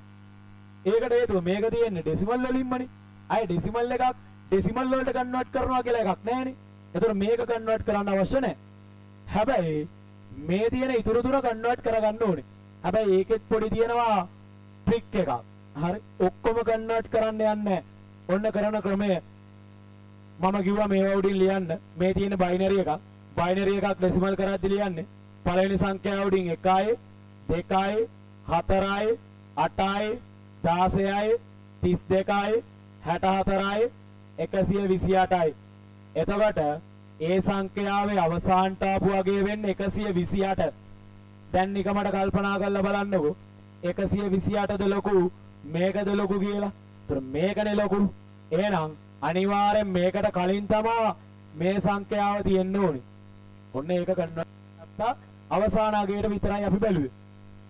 ඊළඟට යනවා 8 කන්වර්ට් කරද්දී ඩෙසිමල් වලට ඒත් ෆස්ට් නම්බර් එක ඔයාලගේ රයිට් හෑන්ඩ් සයිඩ් එකේ තියෙන ෆස්ට් නම්බර් එක උඩින් ලියන්නේ 1 ඊළඟ සංඛ්‍යාව උඩින් ලියන්නේ 8 ඊළඟ සංඛ්‍යාව උඩින් ලියන්නේ 64 ඊළඟට තව එකක් තිබ්බෝ 64 8ෙන් ගුණ කරලා අය ඒක ළඟින් ලියනවා හරි එතකොට මේකේ වැඩි මාගේ ආවේ 64 එතකොට මේ දෙක කම්පෙයාර් කරලා බැලුවොත් මේ දෙකෙන් වැඩි මාගේ තියෙන මෙයාට එහෙනම් මෙයාට පස්සේ තමයි මෙයා ඉන්න ඕනේ. ඔන්න එතනිනුත් වැඩේ හරි. දැන් මේ තුන් දෙනාම ගත්තොත් මෙයා ඉන්න ඕනේ මේ තුන් දෙනාගෙන් එකට දෙකට මෙයා ඉන්න ඕනේ ඊළඟට මෙයා ඉන්න ඕනේ. හැබැයි තව එකක් තියෙනවනේ. ඒකත් අපි බලමු. ඒක 16 පාදේ එකක්නේ. 16 පාදේ එකක් කරවද්දි ලියන්නේ අපි 16 බලයන්. එතකොට ෆස්ට් නම්බර් එක උඩින් කොහොමත් අපි ලියන්නේ 1. ඕනම එකක් උඩින් ලියන්නේ 1. ඊළඟට සෙකන්ඩ් නම්බර් එක උඩින් ලියන්නේ අපි 16 මේක ලියන්නේ 16 එතකොට 16 වරක් දෙක ගත්තා මේක එන්නේ 32යි එතකොට වැඩි මාගය මේක එන්නේ 16 කියන එක මේකේ 64 මේක 128 මේක කන්වර්ට් කරන්න දෙයක් නැහැ දැන් නිගමනයකට වැලියු එක තියෙන්නේ 2f කියන එකට එහෙනම් මුලට 2f තියෙන උත්තර ගමු මුලට 2f තියෙන උත්තර තියෙන එකයි ඒ උත්තරේ තමයි තුන්වෙනි එක අනිත් ඒ වගේ එක්කවත් මුලට 2f නැහැ එහෙනම් ළමයි උත්තරය වෙන්නේ 2f මුලට දාපු එක 8ට උත්තරය 3 ඔය තමා ඔය වගේ ගාණක් දුන්නාම ascending හරි descending order එකට හරි අපි සකස් කරගන්න විදිය අවරෝහණ ආරෝහණ පිළිවෙල කියලා අපි කියනවා එතකොට ඔන්න ඔය පිළිවෙල සකස් කරගන්න ඕනේ හරි 9 වෙනි ප්‍රශ්නය which of the file කියලා කියන්නේ the file is anything that can be saved in a computer such as videos, photos, images, documents, etc. පරිගණකයේ තැන්පත් කරන ඕනෑම දෙයක්. ඒ කියන්නේ ඔයාලා කම්පියුටරේ දාන ඕනෑම දෙයක්.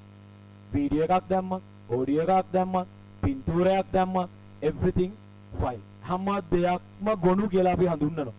එතකොට ඔයාට කියනවා මෙන්න මෙතන ABC කියලා ෆයිල් නේම් වගේක් තියෙනවා. පළවෙනි එක document එකක්, ඊළඟ JPG පින්තූරයක්, ඊළඟට MP4 වීඩියෝ එකක්.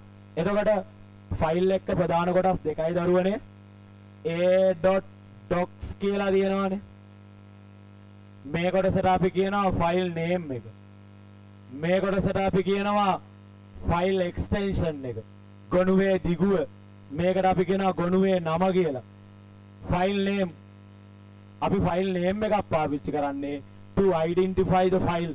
ගොනුව හඳුනා ගන්න. to identify the file. ගොනුව හඳුනා ගන්න තමයි මේක පාවිච්චි කරනවා. ඔයාලට දීලා තියෙන නම වගේ. extension. දිගුව පාවිච්චි කරන්නේ to identify the application software. ඒ කියන්නේ ඔයාගේ යෙදුම් මෘදුකාංගය. මේක විවෘත වෙන්නේ මොකෙන්ද?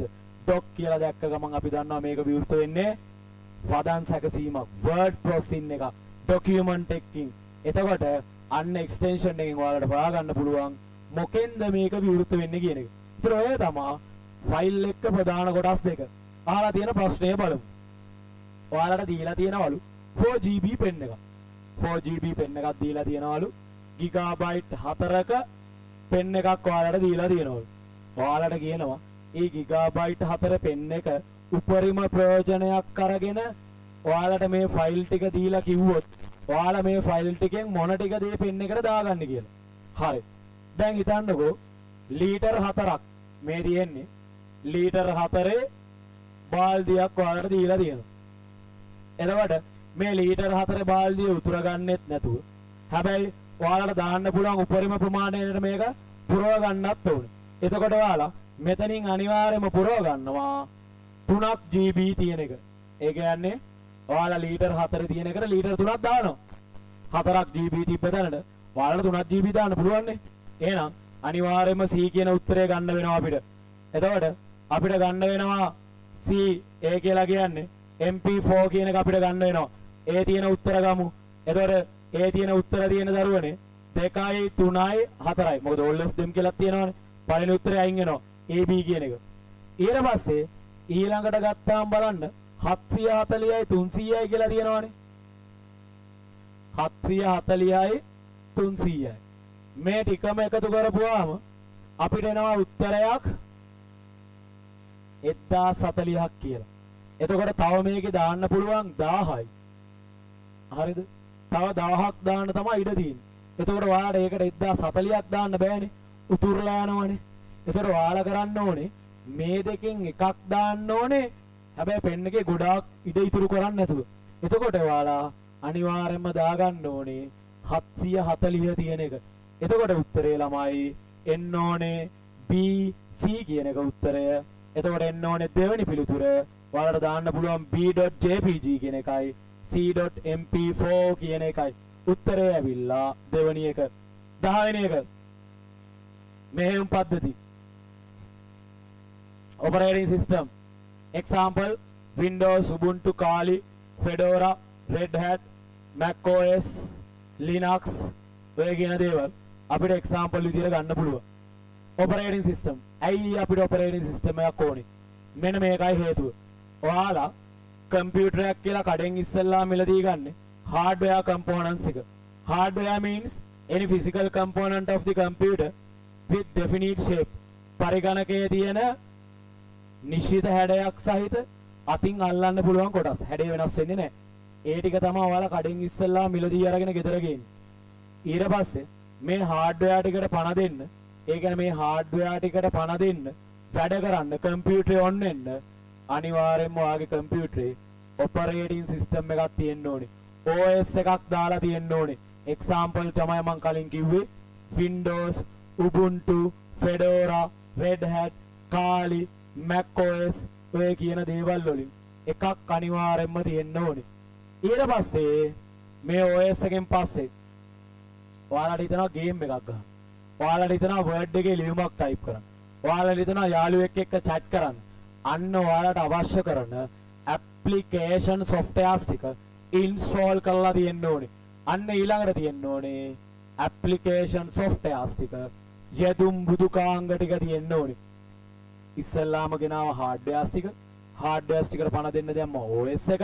ඊට පස්සේ application softwares ටික install කරගත්තා. දැන් මේ ටික තිබ්බත් බෑ දරුවනේ අවසානයේ මේ ටිකේ වැඩ කරන්න මේ ටිකේ ඔයාලට වැඩ කරන්න අනිවාර්යෙන් user කෙනෙක් ඉන්න ඕනේ. පරිශීලකයෙක් අනිවාර්යෙන්ම ඉන්න වෙනවා. hardware, operating system, application software, the last one user පරිශීලකයා. මේ flow එක තිබ්බොත් තමයි කම්පියුටරේ අපිට වැඩක් කරන්න පුළුවන් වෙන්නේ. හරි. එතකොට මේ operating system එක ඇයි? මේ operating system එක why ඇයි කියලා අහුවොත් එහෙම operating system එකක් අපිට අවශ්‍ය වෙන ප්‍රධාන reasons තුනක් තියෙනවා. ඒ කියන්නේ key functions තුනක් වෙනවා operating system එකෙන්. first one is build a relationship between user and the hardware. පරිශීලකයයි දුඩාංගයි අතර සම්බන්ධතාවයක් ගොඩනගනවා. build a relationship between user and the hardware. පරිශීලකයා සහ දුඩාංග අතර සම්බන්ධතාවය ගොඩනැගීම. ඒකට හේතුව ඔයාලා කම්පියුටරයක් ළඟ වාඩි වෙන්නේ කම්පියුටරේ ඔන් වෙනවනේ. ඒතකොට ඔයාලා mouse එක අතින් අල්ලනවා කියලා කියන්නේ user interact with the hardware. ඒ කියන්නේ පරිශීලකයා අර දුඩාංගත් එක්ක සම්බන්ධකමක් ඇති කරගන්නවා. අන්න ඒක කරලා දෙන්නේ මෙහෙයුම් පද්ධතිය. මොකද ඔන්නොත් සම්බන්ධකම හැදෙන්නේ. හරි. ඔන්න එක කාරණයක් එකක් හරි build a relationship between user and the hardware. පරිශීලකයා සහ දුඩාංග අතර සම්බන්ධතාවය ගොඩනැගීම. ඊළඟට දෙවෙනි කාරණේ තමයි ළමයි manage software, manage hardware. දුඩාංග සහ මෘදුකාංග පාලනය කිරීම. manage software and the hardware. දුඩාංග සහ මෘදුකාංග පාලනයක් කරනවා අය. කාරණා දෙකයි අයත් කියනවා build a relationship between user and the hardware. පරිශීලකයයි දුඩාංගය අතර සම්බන්ධතාවය ගොඩනගනවා. manage software, manage hardware. ඒ කියන්නේ දුඩාංග සහ මෘදුකාංග කළමනාකරණය කරනවා. ඊළඟ key function එක තමයි ඔයාලට ලස්සන interface එකක් දෙනවා. icon click කරන්න පුළුවන්. provide user interface. පරිශීලක අතුරුමුණතක් ලබා දීම. provide user interface. පරිශීලක අතුරුමුණතක් ලබා දෙනවා. ඔය තමයි key functions තුන operating system එකකින් වෙන. කවුරු හරි ඇහුවොත් why ඇයි මේ operating system එක ඕන වෙන්නේ කියලා උත්තරය තමයි build a relationship between user and the hardware. දුඩාංගය මෘදුකාංගය අතර සම්බන්ධතාවය ගොඩනැගීම. manage software and manage hardware. දුඩාංග සහ මෘදුකාංග පාලනය කිරීම. provide user interface. පරිශීලක අතුරුමුණතක් ලබා දීම. ඔන්න key functions තුන කියලා දුන්නා. හරි. දැන් ඔය ධර්මات එක්ක යමු. A key function of an operating system. Checking the spelling in the presentation. වෙන්න බෑ. මොකද හේතුව ඒක key function එකක් නෙමෙයි. operating system එක දැම්මට පස්සේ ඔයාලා දාන application software එකකින් වෙන දෙයක් තමයි spelling check කරනවා කියලා කියන්නේ. ඊට පස්සේ counting word in a document. ඒකත් දරුවනේ මෙහෙම පද්ධතිය දාලා ඉවරලා දාන application software එකක තියෙන feature එකක් විතරයි. ඒකත් වෙන්න බෑ. අයින් කරා managing hardware resources in the computer system. අන්න point එක අන්න අපේ කම්පියුටර් එකේ තියෙන hardware manage කරනවා කියලා කියනවා. මම කියපු point තුන ඇතුළේ තිබ්බා build a relationship between user and the hardware. පරිශීලකයා දුඩාංග අතර සම්බන්ධතාවය ගොඩනැගීම. manage software, manage hardware. දුඩාංග මෘදුකාංග පාලනය කිරීම. provide user interface. එතන තිබ්බ එක කාරණයක් තමයි manage hardware කියන එක. අන්න key function එක ආවා. ඕනනම් ඉලක්ක කියමු sending and receiving email එන්නේ ඔයාගේ කම්පියුටරේ operating system එක දාලා ඔයාලා ඉන්ටර්නෙට් එකට ගිහිල්ලා email facility එක ලබා ගත්තොත් තමයි email එක එන්නේ. එතකොට ඒකයි key function එකක් නෙමෙයි operating system එකේ. හරිම උත්තරය managing hardware. උත්තරය 10ට 3. ප්‍රශ්න 10ක් කතා කරානේ. ඔය ප්‍රශ්න 10 සෑහෙන දැනුමක් දුන්නා. එතකොට ප්‍රශ්න 10 ඇතුලෙන් ඔයාලට MCQ එකම එකයි වරදින්න පුළුවන්. 10ට එකයි දරුවනේ වරදින්න පුළුවන්. එතකොට එහෙමයි කියලා දැන් සර් 10ට එකක් වරද්ද ගන්න කිව්වා කියලා. ඔයාලා හිතලා එකක් වරද්ද ගන්න ඕනේ නැහැ. හැබැයි වරදින්න පුළුවන් සම්භාවිතයි 10ට එකයි. ඒ කියන්නේ 40ටම 4යි. පළවෙනි 10න් එකක් වැරදුනේ නැත්තම් 10න් 10ම හරිනම් ඔයාලට දෙවෙනි එකෙන් chance එක තියෙනවා දෙකක් වරදින්න පුළුවන්. හැබැයි දෙකට වරද්ද ගන්න බෑ. එතකොට පළවෙනි 20න් එකක්වත් වැරදුනේ නැත්තම් ඊළඟ 20යි 30යි අතරින් ඔයාලට පුළුවන් 3ක් වරද්ද ගන්න. හැබැයි මේ හිතලා වරද්ද ගන්න කියනවා නෙමෙයි. ඔය තමයි සම්භාවිතය. 10ට 1යි. හරි. එතකොට දැන් තමන්ම බලන්න ප්‍රශ්න 10ක් කතා කරා. ඒ ප්‍රශ්න 10 ඇතුලෙන් තමන්ගේ කීයක් හරිද? අන්න ඒකටයි මම කියන්නේ කලින් දවසේ පේපර් එක කරලා ටයිමින් තියලා අවංක ලෙස අවංක ලෙස ක්ලාස් එකට එන්න ඕනවටවත් එහෙම නැතුව මම කියනවටවත් නෙමෙයි. තමන්ට ඒක දැනিলা හරි දෙමාපියෝ ගැනත් හිතලා වැඩේ කරන්න ඕන විනාඩි 40ක් ටයිමින් තියලා හරියටම විනාඩි 40ක් ඇතුළත ඔයාලා වැඩේ කරොත් ඔයාලට ගොඩ යන්න පුළුවන් අනිවාර්යෙන්ම දරුවනේ. ඒ නිසා විනාඩි 40 යා තප්පරයක්වත් ගන්න එපා. විනාඩි 40 ප්‍රශ්න 30යි කරන්න පුළුවන් උනේ දැනට ඇති. That's enough. එතනින් එහා තව විනාඩි 20ක් තියෙනවානේ. මම ඉතුරු ප්‍රශ්න 10ක් කරන්නම් කියලා. එහෙම කරන්න එපා. මම කියන්නේ විනාඩි 40. විනාඩි 40ට කරන්න පුළුවන් උපරිම කරන්න. පස්සේ එක එක ටයිමින් හදා ගන්න පුළුවන්. යමු 11 වෙනි ප්‍රශ්නෙට. හරි. ප්‍රශ්නය SCLC 11 වසරේ දෙවෙනි පාඩම second lesson එක software development system development life cycle SDLC system development life cycle ඒ කියන්නේ පද්ධති සංවර්ධන ජීවන චක්‍රය. ඔයාලට උගන්වනවා ජල චක්‍ර ඊට පස්සේ සමනලයාගේ චක්‍ර ඔයාලගේ චක්‍රේ නම් වෙන්නේ කාබෝනීනේ කාබෝනවල කියනවා. ඕකනේ ප්‍රධානම චක්‍රය. ඊට අමතරව අහු වුණොත් ගෙදරින් බැන්නොත් එළවුවොත් පාඩම් කරනවා. එහෙම නැත්නම් මේ වගේ ක්ලාස් එකක් තිබ්බොත් ඒකට ජොයින් වෙනවා කම්මැලි කමට සමහරවල් කොහේ ටිකක් වෙලා ඉඳලා ඩිස්කනෙක්ට් වෙලා යනවා. ඊට පස්සේ මොකද රෙකෝඩින් එක දෙනවා සමහරවල් දන්නවනේ. හැබැයි මම රෙකෝඩින් දෙනවද නැද්ද කියන එක තාම තීරණය කරලා නැහැ. ඒ නිසා ලයිව් ක්ලාස් එකේ ඉන්න අර මොහාරි ප්‍රොබ්ලම් එකක් තියෙනවා නම් ඉෂුව එකක් තියෙනවා නම් මැසේජ් එකක් දාන්න කනෙක්ෂන් එකක් හරි මම කියන එකේ අපහසුතාවයක් හරි වීඩියෝ එකේ අපහසුතාවයක් හරි දිනවන දාන්න. එහෙම මේ කරගන්න එපා. 9:00 9 වෙනි ඉදිරිපත් හදා ගන්න එපා. සමහර කට්ටියන දැන් 8:00යිනේ. දැන් දොයිය මත වේවිලා. සමහර කට්ටිය මම හිතන ඔන්ලයින් එකේ කනකම මෙන්න දිනනවා ඇත්තේ. හරි සමහර කට්ටිය ඔන්න එක ගමන් ඩිස්කනෙක්ට් වෙලා යනවා. හරි නිදාගෙන. ඒ නිසා නිදියන්න ආරම්භ කරන්න ලෑස්ති වෙන්න එපා. පොඩ්ඩක් කැපවීමෙන් ඉන්න. හරි රෙකෝඩින් දෙනවා කියන එක තාම තීරණය කරලා නැහැ. හරි එතකොට SCLC system development life cycle හරි නැත්නම් අපි කියනවා software development life cycle කියලා පද්ධති සංවර්ධන ජීවන චක්‍රය. මේකේ ප්‍රධාන චක්‍රයේ කරුණු 6ක් තියෙනවා දරුවනේ. 1යි 2යි 3යි 4යි 5යි 6යි ආපහු එනවා. මේ තමයි චක්‍රය ඇතුලේ තියෙන ප්‍රධාන කරුණු 6. පළවෙනි එක තමයි identify the user requirement. මේ පාඩමෙන් මේ කියන්නේ හිතන්නකෝ දැන් ඔයාලගේ කඩයක් තියනවා කියලා. ඔය කඩේ ඔයාලා දැනට අතින් බිල්ලියකට දෙන ක්‍රමවේදයක් තමයි තියෙන්නේ. يعني මැනුවල් සිස්ටම් එකක්. දැන් ඔයාලට අවශ්‍යතාවයක් පැනගෙනවා. මේකට මට අවශ්‍යයි. දැන් කඩේ ටිකක් ලොකු වෙලා බිස්නස් එක පුළුල් වෙලා ඔයාලට අවශ්‍යතාවයක් එනවා සිස්ටමැටික් එකක්. ඒකලා කියන්නේ සිස්ටම් එකක්. අර බාකෝඩ් එක ස්කෑන් කරාට පස්සේ ඔයාලට ටග් ගාලා ඒ බිල් එක ජෙනරේට් කරන්න පුළුවන් සිස්ටම් එකක් ඩෙවලොප් කරගන්න ආසාවක් එනවා. අන්නේ සිස්ටම් එක ඩෙවලොප් කරගන්න ඔයාලා යනවා software engineer කෙනෙක් හරි programmer කෙනෙක් ගාවට හරි යනවා.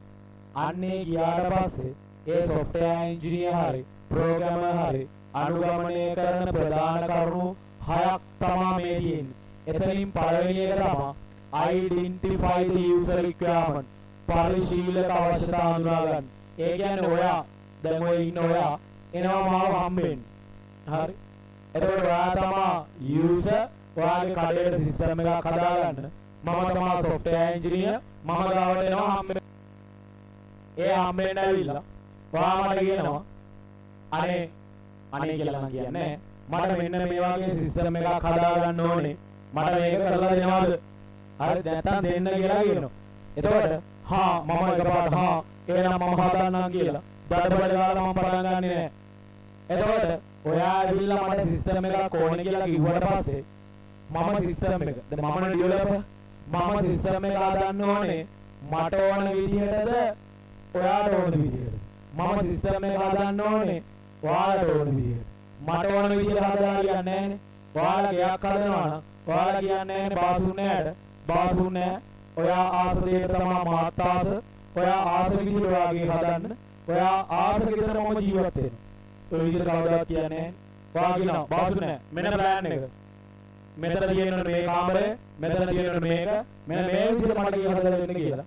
ඔයා අන්න කියන විදිහ. ඒතර අන්න ඒ වගේ බාසුන්නෑ හදන්නේ ඔයාගේ රික්වයර්මන්ට් එක නම් ගෙදර සිස්ටම් එකක් වුණත් එච්චරම තමයි. ඔයාගේ රික්වයර්මන්ට් ෆුල්ෆිල් කරන එක තමයි මගේ වගකීම. එතකොට ඒ වගකීම මම මැනවින් ඉටු කරගන්න නම් ඔයාත් එක්ක කතා බහ කරලා ඔයාගේ පැරණි මෙතන හඳුනාගෙන ඔයාගේ අවශ්‍යතා ටික හඳුනාගන්න මම පළවෙනිටම පාවිච්චි කරනවා identify the user requirements. ඔයාගේ අවශ්‍යතා ටික මම දැනගන්නවා. ඒක දැනගන්න බෑ මට ඔයාගේ මූණ දිහා බලන් ඉඳලා. මට පුළුවන්ද ඔයා දැන් මං ගාවට එනවා. ආවට පස්සේ මම ටිකක් කළා මේ බලාගෙන ඉන්නවා. බලන් ඉඳලා මට පුළුවන් අංජන මාප්පලෝ වගේ ඔයාගේ අවශ්‍යතා ටික හඳුනගන්න බෑ. ඒකට ක්‍රමවේද පහක් තියෙනවා. එක ඉන්ටර්විව්ස් සම්මුඛ සාකච්ඡා කරනවා. ඔයත් එක්ක සම්මුඛ සාකච්ඡා කරනවා. ඒ කියන්නේ මේකේ අනු කොටස් පහක් තියෙනවා. එකක් ඉන්ටර්විව්ස් අපි කියන සම්මුඛ සාකච්ඡා. දෙක ඔබ්සර්වේෂන් මම එනවා ඔයාගේ කඩේට. දැන් ඔයාලා කඩේ තියෙනවනේ ඒකින් දැන් සිස්ටම් එක ඉල්ලන්නේ. ඒ කඩේ ඔයාගේ බඩු දෙන විදිය මැනුවල් ක්‍රමවේදය මම බලනවා. අන්න ඔබ්සර්ව් කරනවා. ඔබ්සර්වේෂන් කියලා අපි කියනවා. ක්‍රම දෙකයි. ඊළඟ එක තමයි questionnaires ප්‍රශ්නාවලි. මම ආදෙනා පුංචි පේපර් එකක්. පේපර් එකක් කියලා කියන්නේ මේ අර ඔයාලා ඕලෙවල් හම්බෙනා වගේ පේපර් එකක් නෙමෙයි. මම දෙන පුංචි පේපර් එකක් ඒක දිනවා. ඔබට මේ අවශ්‍ය ඉස්සරහින් කොටුවක් නැත කියලා දාන්න. එතකොට ඔයාලා කියන්නේ ඕනේ නම් ඔව් නැත්නම් නෑ කියලා දාන්න. අර ෆීඩ්බැක් දෙනවා කියලා කියන්නේ අන්න ඒ වගේ ක්‍රමවේදයක් අනුගමනය කරනවා. ඒතර ක්‍රම තුනයි observation, questionnaires, interviews කියන එක. ඊළඟ එක තමයි ඔයාලා කඩේට ඇවිල්ලා මං ඔයාගේ කඩේ මෙච්චර දවස් අර මැනුවල් ලියපු බිල් පොත් ටික අර මැනුවල් බිල් පොත් ටික මම කලෙක්ට් කරගෙන අරන් ගිහිල්ලා බලනවා. අන්න ඒකට අපි කියනවා document sample collections. ලිපි ලේඛන එකතු කරනවා කියන එක. ඔයා කඩේ තියෙන ලිපි ලේඛන ටික එකතු කරලා මම ගිහිල්ලා ඒ ලිපි ලේඛන බලනවා කියන එක.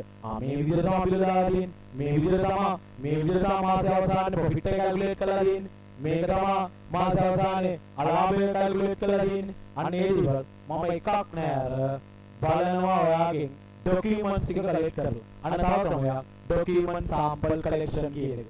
වැඩේ හරි. ඊට පස්සේ තව ක්‍රමයක් තමයි මේ ලෝකයේ සිස්ටම් එක හදන පළවෙනි කෙනාත් මම නෙමෙයි. මේ රික්වයර්මන්ට් එක ගාපු පළවෙනි කෙනා ඔයත් නෙමෙයි.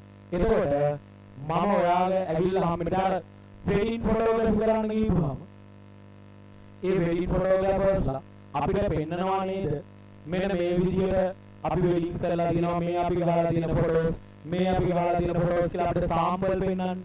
අන්න ඒ වගේ මම ඔයාලට පෙන්නනවා මුදලාලි මේ වගේ පද්ධතියක් ඔයාලට ඕනේ. මෙන්න මේ වගේ ඒවා තියෙනවා. මේ වගේ සිස්ටම් එකක් හදලා දෙන්න පුළුවන්. අන්න මම ඔයාලට පද්ධතියක් පෙන්නනවා. අපි ඒකට කියනවා ෆොටෝ ටයිප් එක. මූලාදර්ශයක් පෙන්නනවා කියලා කියනවා. ෆොටෝ ටයිප් නැත්නම් මූලාදර්ශ. ඔය තමයි user requirement gather කරන්න දෙන ක්‍රමවේද පහ. අයත් කියනවා interviews, සමග සාකච්ඡා, observation, නිරීක්ෂණ, questionnaires, ප්‍රශ්නාවලි, document sample collections, ලිපි ලේඛන එකතු කිරීම, ඊළඟ අවසාන එක තමයි prototyping, මූලාදර්ශ කියන එක. හරි. ඊට පස්සේ ඒ දැන් පළවෙනි එකනේ. දෙවෙනි එකට යනකොට press අන්න අපි ඩිසයින් කරනවා. දැන් ඔයාගේ අවශ්‍යතාව ටික හඳුනාගත්තා. මම දැන් අදිනවා සැලැස්ම. ගියක් හදුවත් ඉස්සෙල්ලාම අදින ප්ලෑන් එක. අන්න මම ඩිසයින් එක අදිනවා. මේක මට කරන්න මොන වගේ පරිගණකයක් ඕන වෙයිද? මේක මට කරන්න කොච්චර දවසක් යයිද? මට කියන්න බෑ එකපාරට. ඔයාලා මට කිව්වට හා හරි මම හෙට දෙන්නම්. එහෙම කියන්න බෑ සිස්ටම් එක. මම බලන්න ඕනේ මේක කොච්චර දවසක් ඇයිද කොච්චර මුදලක් මේකට ඇලොකේට් කරන්න වෙයිද තව කී දෙනෙක් මට මේකට හයර් කරන්න වෙයිද මේක හදන්න ඊට පස්සේ මේක කොයි වගේ පරිගණකයක් තුල ධාවනය කරන්න වෙයිද අනේ හැම දෙයක් මම සැකස්මක් කරනවා අපි කියනවා දෙවෙනි එකට designing the solution විසඳුම සැලසුම් කරණය කරනවා designing the solution විසඳුම සැලසුම් කරනවා ඊට පස්සේ එනවා තුන්වෙනි පියවරට අන්න තුන්වෙනි පියවරේදී මම මේක කෝඩ් කරන්න පටන් ගන්නවා ඒ කියන්නේ ගයක් නම් ඉස්සෙල්ලාම අවශ්‍යතාවය හඳුනාගත්තා ප්ලෑන් එක හැදුවා ඊට පස්සේ ගඩොල් වලින් බිත්ති බඳිනවා දැන් මෙතන කරන්නේ කෝඩ් කරනවා ඔයාලගේ කැමති ප්‍රෝග්‍රෑමින් ලැන්ග්වේජ් එක පාවිච්චි කරලා C වෙන්න පුළුවන් C++ වෙන්න පුළුවන් Java වෙන්න පුළුවන් C# වෙන්න පුළුවන් .NET වෙන්න පුළුවන් Python වෙන්න පුළුවන් Pascal වෙන්න පුළුවන් හරි වෙබ් පැත්තට නම් PHP වෙන්න පුළුවන් JavaScript වෙන්න පුළුවන් HTML වෙන්න පුළුවන් මොකක්ම හරි දැන් HTML කියලා ගන්න ප්‍රෝග්‍රෑමින් ලැන්ග්වේජ් එක නෙමෙයි ඒක ඩිස්ක්‍රිප්ටිව් ලැන්ග්වේජ් එක හැබැයි වෙබ් වලට අපි පාවිච්චි කරන භාෂාව ඒතකොට මොකක් හරි ලැන්ග්වේජ් එකක් පාවිච්චි කරලා හදන්නේ කොහොමද ඒකට අදාළ කෝඩ් මොනවද කියලා මෙන්න මේකේ හදන්න පටන් ගන්නවා හදලා ඉවරයි හදලා ඉවර කරලා දැන් අම්මා කෑම හදලා ඉවර කරලා එකපාරට මේසෙට දාන්නේ නැහනේ ලුණු ටික දාලා මොකද කරන්නේ අම්මා ලුණු ටික දාලා තේක හදලා අර ලුණු දාලා තේක හදලා නෙමෙයි මම කියන්නේ තේක හදුවෙත් නෙමෙයි කෑමක් කිව්වොත් ලුණු දාලා ඔය මොකක් කරත් අම්මා පොඩ්ඩක් අතට අරන් ලුණු පරීක්ෂා කරනවා බලලා තමයි ටෙස්ට් කරලා තමයි ඒක ගෙදර කට්ටියන්ට හරි පිට කට්ටියන්ට හරි කන්න දෙන්නේ. හරි. එතකොට සිස්ටම් එක හැදුවා හතරවෙනි එක තමයි ළමයි testing and අපි කියනවා debugging කියලා. ඒ කියන්නේ පරීක්ෂා කිරීම සහ දෝෂ හඳුනා ගන්නවා. ඒ කියන්නේ දෝෂ හඳුනගෙන ඒවා නිරාකරණය කරනවා. එක පාඩම හදලා ඉවරලා මුදලාට දෙන්නේ නැහැ දඩබඩ දාලා. හරි. අපි ඒකේ දෝෂ ටික බලනවා. ටෙස්ට් කරලා බලනවා. වාහනයක් හදලා Toyota company එක පාටම දාන්නේ නැහනේ පාරට හිතන්නකෝ ෆස්ට් එක දාපුවා රිවර්ස් එක කරනවා එක පාටම නැත්තම් හැපිලා පැයක් විතර ගියාට පස්සේ එයා බෑග් ගොන්නේ නෑ ඒ වුණාට ටෙස්ට් කරලා බලලා ඔක්කොම කරලා දාන්නේ සමාජයේ වාහනේ හොඳයි කියලා අන්න ඒ ටෙස්ට් කරන්න මෙතන තියෙනවා ටෙස්ටිං මෙතඩ්ස් හතරක් there are 4 testing methods පළවෙනි එක unit testing ඒ කියන්නේ ළමයි හිතන්නකෝ වාහනයක් කියලා වාහනේ කෑල්ලෙන් කෑල්ල පරීක්ෂා කරනවා. දැන් වාහනයක් හදන මේ ක්‍රියාවලිය. එතකොට මෙතනින් වාහනේ අවශ්‍යතාවය, වාහනේ සැලසුම් කරලා චිත්‍රයක් අරියන්දා. ඊට පස්සේ වාහනේ උඩ කෑල්ල ටික හදන්න පටන් ගත්තා. ඊට පස්සේ ටෙස්ට් කරනවා. ටෙස්ටිං වල පළවෙනි ටෙස්ටිං එක තමයි යුනිට් ටෙස්ටිං. අපි කියනවා ඒකක පරීක්ෂාව. ඒ කියන්නේ දරුවනේ වාහනේ කෑල්ලෙන් කෑල්ල. එන්ජිම හරියද, රෝද ටික වෙනම පරීක්ෂා කරනවා.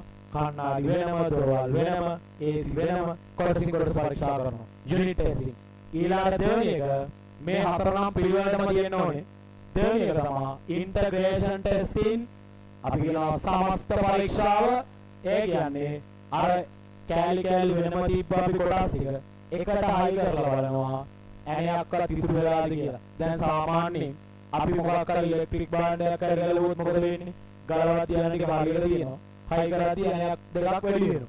ඒ සාමාන්‍ය අපි අතින් වෙන දෙයක් නේ. හැබැයි ඒක වෙන්න බෑ. අපි ගැලවුවා නම් අන පහක්. පහ හයි කරාන සිදුරු පහක් තියෙන්න ඕනේ. මොකද පහක් අපි ගැලවුවානේ. එතකොට අන්න ඒ විදිහට අපි බලනවා අත දැන් රෝගනේ කියලා. අත කකුලට හයි කරලාද කකුල අතට හයි කරලාද අන්න අපි බලනවා මේ පද්ධතිය සම්පූර්ණයෙන් හරියද කියලා.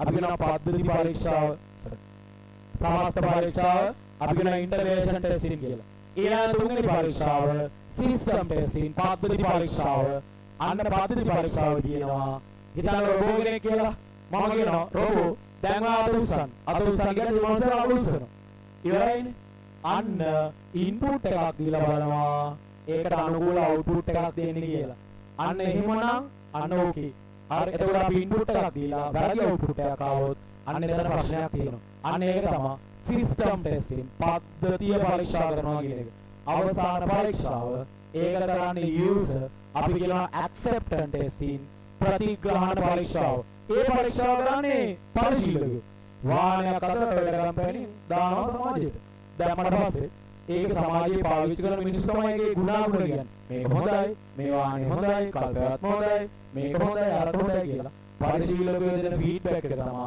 acceptance testing කියලා කියන්නේ. ඒ කියන්නේ පාවිච්චි කරන්න දීලා අර feedback එකක් ගන්නවා මේක කොහොමද කියන එක.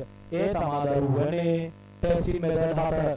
එතකොට ඔක්කොම කරුණු 6යි 6යි මෙතන 5යි 11යි 11යි 4යි 15යි කරුණු 23ක් තියෙනවා මේක ඇතුලේ. ඊට පස්සේ පස්වෙනි එක තමයි deploy කරනවා කියන එක. deployment පද්ධතිය පිළිවෙලනවා. පද්ධතිය පිළිවන්න ප්‍රධාන ක්‍රමවේද 4ක් තියෙනවා. there are 4 deployment methods. එක direct deployment. ඒ කියන්නේ terminate all system immediately. ඒ කියන්නේ පැරණි පද්ධතිය ඉක්මනින්ම අයින් කරලා අලුත් එක දානවා. මම උදාහරණයක් විදිහට ගත්තොත් එහෙම හිතන්න කොල්ලෙවි කෙල්ලෙවි අල්ලලා ඉන්නවා කියලා. හරි. කොල්ලා හරි නැත්නම් කෙල්ල අර කොල්ලා කෙලින්ම අවබෝධ කරලා අර වෙන කොල්ලෙක් එක්ක යාළුවෙනවා. අපි වෙන කියනවා ඍජු පිළිවෙනවා කියන එක. direct deployment කියලා අපි කියනවා. directly කෙලින්ම එපා කිව්වා ඉවත් කළා යමු. ඊළඟට දෙවෙනි පිළිවීම. ඒක තමයි හොඳ පිළිවීම. අර ජීවිතේටත් හොඳයි, පද්ධති වලටත් හොඳයි. අපි ඒකට කියනවා සමාන්තර පිළිවීම. parallel deployment. ඒ කියන්නේ අලුත් පද්ධතියයි පැරණි පද්ධතියයි සමාන්තරව ටික කාලයක් කරන් යනවා. ඒ කියන්නේ අලුත් එකට හුරු වෙනවා. අන්න අලුත් එකට හුරු වුණාට පස්සේ අර පරණ පද්ධතිය අයින් කරලා දාලා අලුත් පද්ධතියත් එක්ක ගමන යනවා. ඒ තමයි parallel deployment කියලා කියන්නේ. ඊළඟ deployment එක තමයි දරුවනේ phase deployment. හරි අධිරමයේ පිළිවීම. ඒ කියන්නේ අධිරෙන් අධිර. එක කොටසක් දාලා බලනවා. ඒක සාර්ථකයි නම් ඊළඟට යනවා. අර ඒක සාර්ථක නැත්නම් ඊළඟට යන්නේ නැහැ. ඒක සාර්ථක වෙනකන් ඒක කරලා තමයි ඊළඟට යන්නේ. අධිරමයේ පිළිවීම කියලා කියනවා phase deployment. ඊළඟ deployment එක තමයි pilot deployment. අපි කියනවා නියමවන පිළිවීම. ඒ කියන්නේ තෝරාගත්ත ප්‍රදේශයකට හිතන්නකෝ ඔයාලට මුළු ලංකාවේම කඩවල් 50ක් තියෙනවා. එක පාටම software engineering cloud system එක හදලා කඩවල් 50ම දැම්මොත් එහෙම සමහරවිට fail වුණොත් එහෙම එතකොට ඔයාගන්නේ ඔයාලා ළඟම තියෙන කඩේකට දාලා ඒක සාර්ථකද කියලා බලන්න. If it is success then you can apply the whole shops. ඒ කියන්නේ ඔක්කොම කඩවල වලට ඔයාලට දාන්න පුළුවන්. අරක success නම් ඒක සාර්ථකයි නම් ඔයාලා apply කරන්න පුළුවන්. හැබැයි ඒක සාර්ථක නෙවෙයි නම් ඔයා සාර්ථක වුණාට පස්සේ තමයි ඒක apply කරන්න අනිත් කඩවල වලට. ඒකට අපි කියනවා pilot deployment නියමවන පිළිවීම. එතකොට 6යි 6යි 5යි 11යි testing 4යි 15යි ඊට පස්සේ deployment 4යි 19යි මේකේ අවසාන එක හැදුවට පස්සේ maintain කරන්න ඕනේ. වාහනයක් අරගෙන අපි නිකන් තියලා හරියන්නේ නැහැ. කාලේ වෙලාවට සර්විස් කරන්න ඕනේ. ඔය ටික මාරු කරන්න ඕනේ. අන්න maintain. ඒ වගේ පද්ධතිය හදලා නිකන් තියන්නේ නැහැ. අලුත් ටෙක්නොලොජිස් එක්ක අප්ග්‍රේඩ් කරන්න ඕනේ. මොනවා හරි ප්‍රශ්න આવොත් ඒවා විසඳන්න ඕනේ. අලුත් රික්වයර්මන්ට් එකදී ඒවා ඇප්ලයි කරන්න ඕනේ. මේන්ටේනන්ස් කරනවා. එතකොට මේක ඇතුලේ කරුණු ඔක්කොම 19ක් කියවුණා. තව 4ක් තියෙනවා. මම කියන 23ක් තියෙනවා කියලා. ඒ ඉතුරු 4 තමයි දරුවනේ. මෙන්න මේ 6 ආකාරයක් තියෙනවානේ. මෙන්න මේ 6 ආකාරය අනුගමනය කරන්න පුළුවන් ආකාර 4ක් තියෙනවා. එක දියැලි ආකෘතිය. waterfall model කියලා අපි කියනවා. ඒ කියන්නේ දියැලක් වගේ පල්ලෙහාට කඩා හැලෙන විදියට මේ පියවර 6 අනුගමනය කරනවා. අපි කියනවා waterfall model එකක් දියැලි ආකෘතිය. ඊළඟට තව එකක් තියෙනවා interactive incremental model කියලා. පුනර්කරන වෘද්ධි අවස්ථාවක්. කැලෙන් කැල තනින් තන හදමින් යනවා. interactive incremental model පුනර්කරන වෘද්ධි. තව එකක් තියෙනවා spiral අපි කියනවා circular ආකෘතිය. තව එකක් තියෙනවා prototype model මූලාදර්ශ ආකෘතිය. ඔය හතරෙන් ඔයාලට එන්නේ waterfall එකයි interactive incremental කියන එක විතරයි. හැබැයි 4ක් තියෙනවා කියලා මතක තියාගන්න.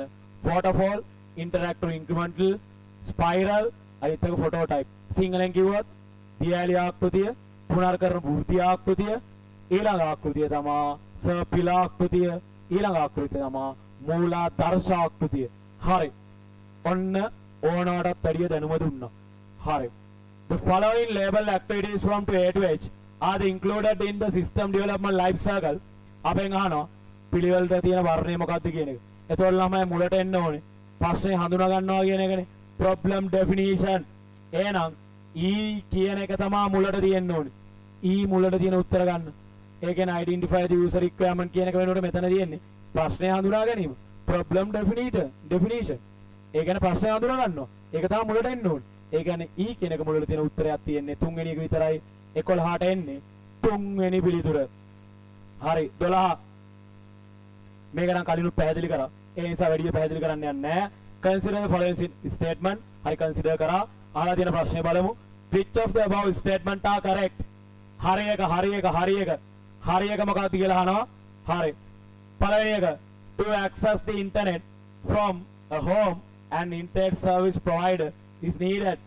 ඒ කියන්නේ ළමයි ඔයාලට අන්තර්ජාලය ඇක්සස් කරන්න නම් ISP කෙනෙක් ඕනෙලු. මම දැන් චුට්ටර කලින් කිව්වා ඕනේ කියලා. dialog, mobitel, hatch, SLT ඔය කියන දේවල්. හරියටම හරි උත්තරේ. ඊළඟට every server computer on the internet should have unique address. හරි. මේ අහන්නක දරුවනේ. ඔයාලා මේ මොහොතේ දැන් ඔය Zoom එකේ ඉන්නවානේ. කම්පියුටර් එකකින් හරි මොබයිල් ෆෝන් එකකින් හරි ඔයාලා ෆිල්ම් වලින් මේක දැකලා ඇති සමහර විට. ඔයාලා ෆිල්ම් වලින් දකිනවා ඔය හොරා ඉන්න තැන එහෙම හොයා ගන්නවා. අර IP එක ට්‍රේස් කරලා කියලා. ඒ කියන්නේ අර හැකින් කරන කට්ටිය කොහෙද ඉන්නේ කියලා ඔය හොයාගන්නේ. එතකොට ඔයාලා ඉන්ටර්නෙට් එකට සම්බන්ධ වෙච්ච මොහොතේ ඉඳලා ඔයාලගේ ජංගම දුරකථනයට හරි එහෙම නැත්නම් ඔයාලගේ කම්පියුටර් එකට හරි unique identify address එකක් එනවා. අපි ඒ address එකට කියනවා IP address එකක් කියලා. ඇයි IP address එකක් ඕනේ කියලා ඇහුවොත් උත්තරේ තමයි IP addresses are used to uniquely identify computers in the internet. අන්තර්ජාලය තුල පරිගණකයක් අනන්‍ය ලෙස හඳුනා ගන්න භාවිතා කරන දේ තමයි IP ලිපිනයක් කියලා කියන්නේ. නිවැරදි IP ලිපිනයක් ගත්තාම නිවැරදි IP ලිපිනයක රේන්ජ් එක වෙන්න ඕනේ 0 to 255. බිඳුවේ ඉඳලා 255 දක්වා විතරයි සංඛ්‍යා යන්න පුළුවන්. ඒ වගේම තිත් ස්ථාන තියෙන්න ඕනේ දරුවනේ 3ක්. තිත් 3ක් තියෙන්න ඕනේ. සංඛ්‍යා ස්ථාන 4ක් තියෙන්න ඕනේ. ඒ සංඛ්‍යා ස්ථානයේ තියෙන අගයන් බිඳුවත් 255ත් අතර විතරයි පිහිටන්න පුළුවන්. මේ තියෙන්නේ මේ තමා නිවැරදි IP එකක්. තිත් 3යි සංඛ්‍යා ස්ථාන 4යි. ඒ හතරේ සංඛ්‍යා 0 to 255.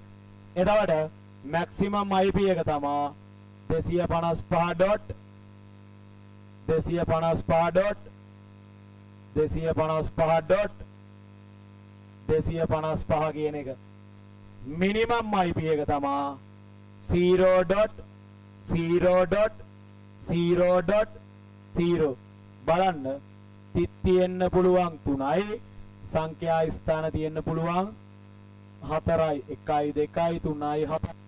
මේ තමා නිවැරදි IP එකක් ලියන විදිය. ඒතර IP එකක් හැම පරිගණකයකම එනවා. දැන් මම මේ මොහොතේ කම්පියුටර් එකක ඉන්න දීලා තියෙන්නේ ඔයාලට Zoom එක. එතකොට මගේ කම්පියුටර් එක මේ ලෝකෙ ඉන්න ඕන මිනිස්සෙක්ට අඳුර ගන්න පුළුවන්. මගේ IP එක දැනගත්තොත් IP එකෙන් ලොකේෂන් එක බලන්න පුළුවන්. මේ පරිගණකයේ කොහෙද තියෙන්නේ? ශ්‍රී ලංකාවේ කොයි ප්‍රදේශයේද කොයි තැනද තියෙන්නේ? අපි කියන IP එක ට්‍රේස් කරනවා කියන එක. එතකොට අන්න ඔය හැකර්ස්ලා අපි දැකලා තියෙනවා IP එකෙන් තමයි හැමදේම කරන්නේ. ඒතකොට එයාලා time to time change වෙන IPs තමයි use කරන්නේ.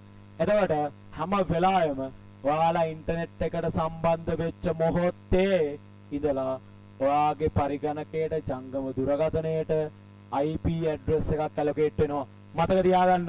එතකොට ඒකෙන් තමයි ඔයාගේ පරිගණකයේ හරි ජංගම දුරකථනයේ හරි අනන්‍ය ලෙස හඳුනාගන්නේ අන්තර්ජාලය තුල. IP address are used to uniquely identify computers in the internet. අන්තර්ජාලය තුල පරිගණක අනන්‍යව හඳුනා ගන්නවා. එතකොට මේ කියලා තියෙනවා every server computer සේවාදායක පරිගණක. සේවය දෙන පරිගණක. අපේ පරිගණක ඇවිල්ලා client. අපේ පරිගණක කරන්නේ අන්තර්ජාලයේ තියෙන සේවාවන් ලබා ගන්නවා. client computer. ඒවටත් තියෙනවා IP. server computers කියලා කියන Facebook, YouTubeස්ලා සේවාව දෙන පරිගණක. ඒවටත් තියෙනවා IP addresses. එතකොට මේ කියලා තියෙන උත්තරෙත් හරියටම හරි. C. Any file can be attached to email if it does not exceed the maximum file size that is allowed to be attached to an email.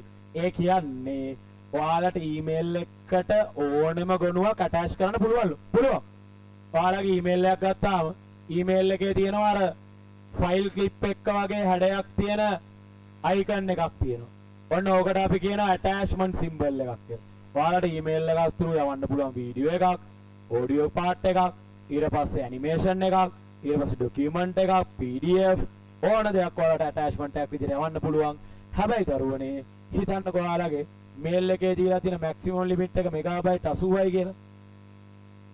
මෙන්න මේ මෙගාබයිට් 80 එක්සිට් කරන්නේ නැතුව මීට අඩුවෙන් 79 80ක් මීට ඕනම එකක් ඔයාලට පුළුවන් ඇටච් කරලා යවන්න. ඒක තමයි මෙතන කියන්නේ. ඒතර මේ කියලා තියෙන ප්‍රකාශනෙත් හරියටම හරි.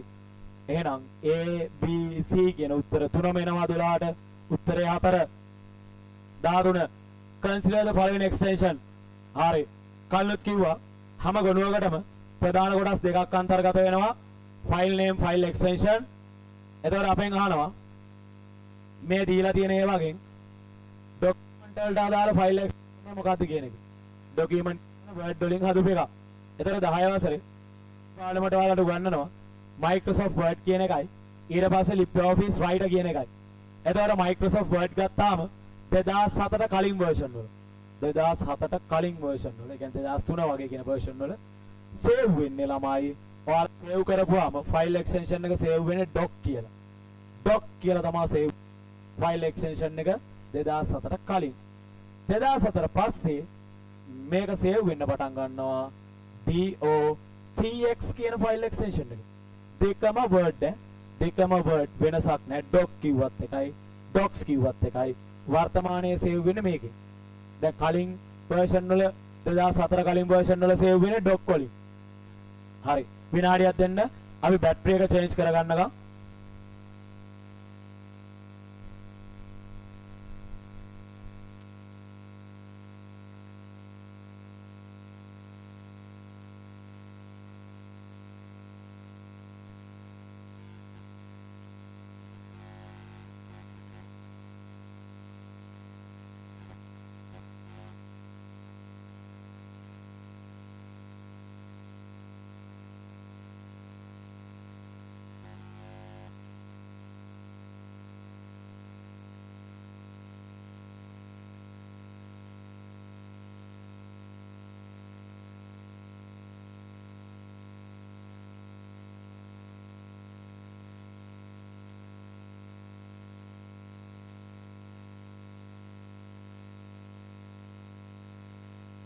හරි.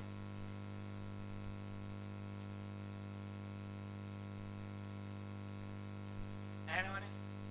හරි නේද? හරි. එතකොට 2007ට කලින් 2007ට කලින් version වල save වෙනවා doc වලින්. ඊට පස්සේ 2007න් පස්සේ save වෙනවා docs වලින්. දෙකම දරුවනේ මතක තියාගන්න document type එක. වෙනසක් නැහැ. දෙකම word එකට ආපු extension දෙකක්. අර අවුරුදු වෙනස් වීමත් එක්ක තමයි ඔය version එකේ x අකුරක් වැඩිපුර එන්නේ. එතකොට doc කියන එකයි docs කියන එකයි දෙකම හරි BC තියෙන උත්තර ගමු. එතකොට උත්තරය 2යි 4යි. ඊට පස්සේ ඔයාලට මම කියවනේ 6 වෙනි පාඩමේ තව ඇප්ලිකේෂන් එකක් ගැන ඉගෙන ගන්නවා. ඒ තමයි LibreOffice එකේ තියෙන LibreOffice Writer කියන එක. LibreOffice Writer එකේ save වෙන්නේ ODT කියන එකෙන්. ODT කියන file extension එකෙන් තමයි save වෙන්නේ. එතකොට A B C A කියන උත්තර දිනව ගන්න වෙන්නේ අපිට. එහෙම ගත්තාම උත්තරය වෙන්නේ 4 වෙනි එක.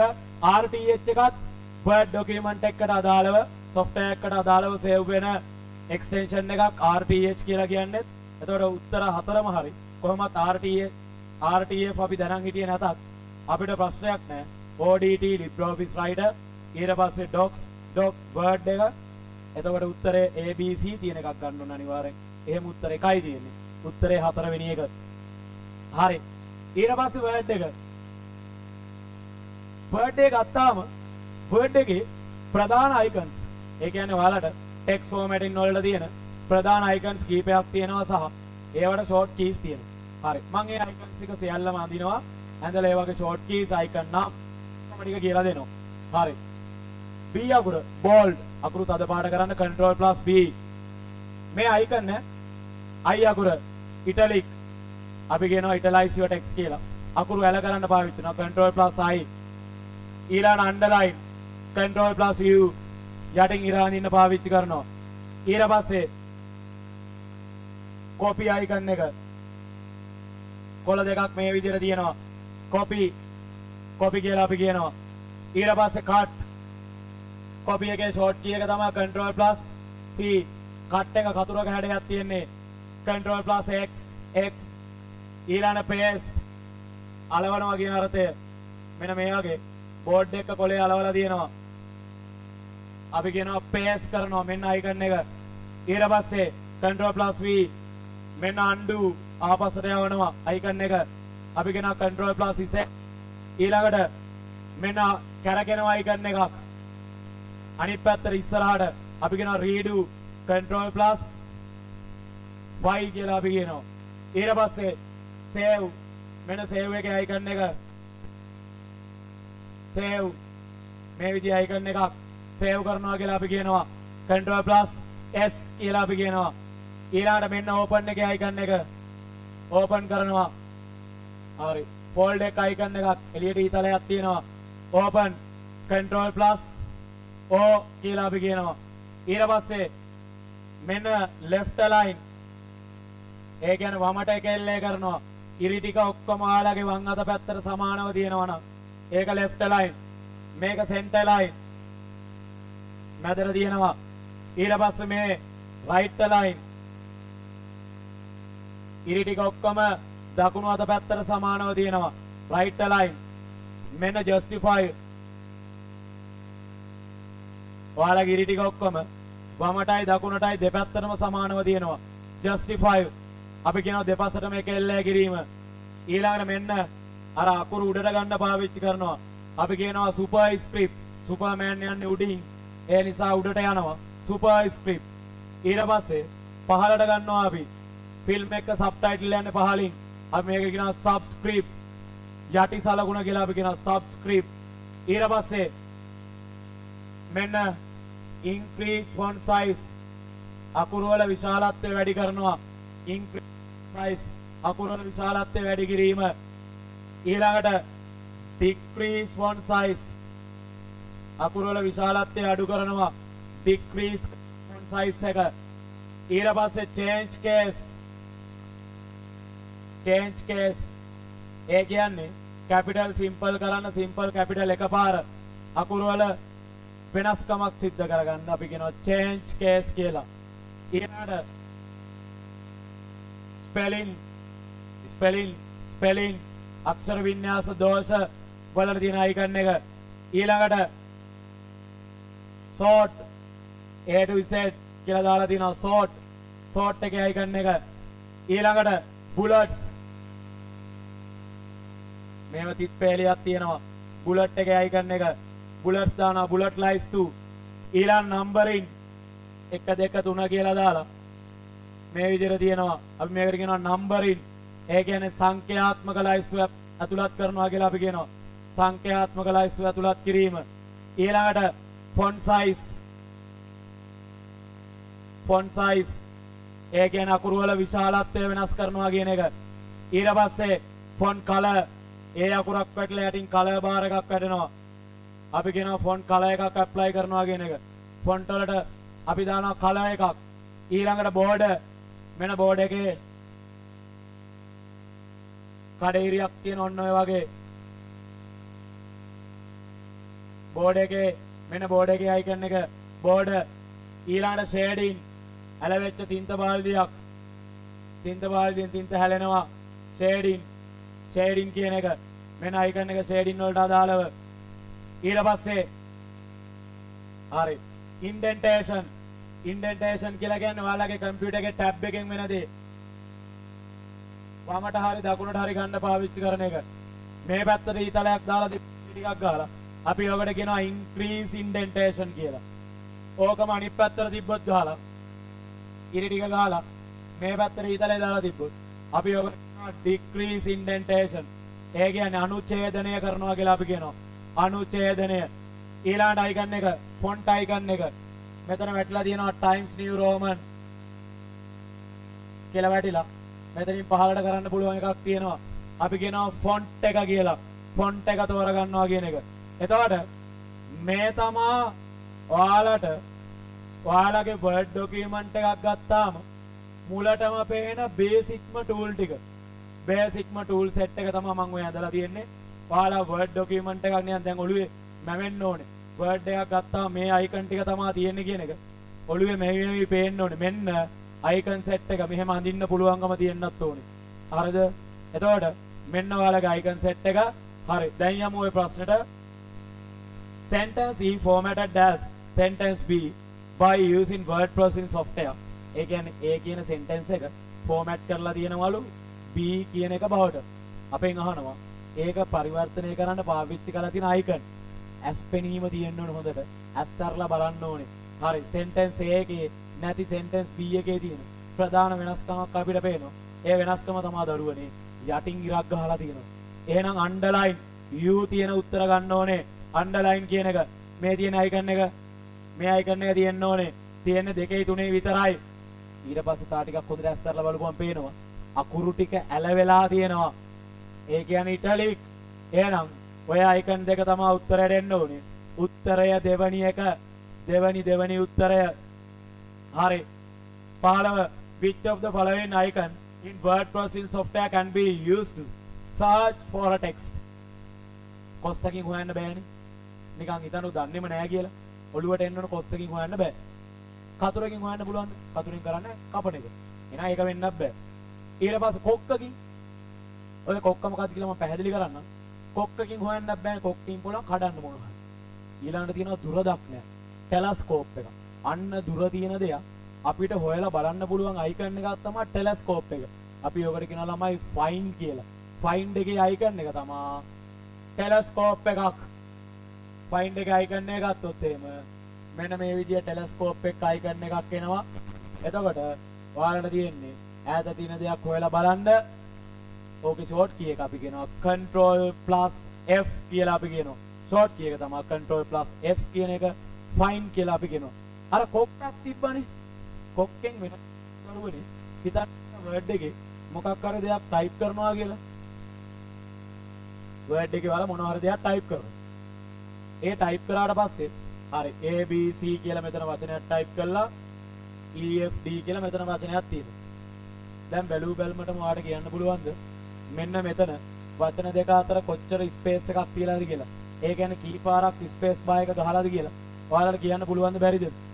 බෑ. ඔයාලට එකපාරටම කියන්න බෑ කොච්චර ස්පේස් එකක් මේකේ ගහලා තියෙනවද කියන එක.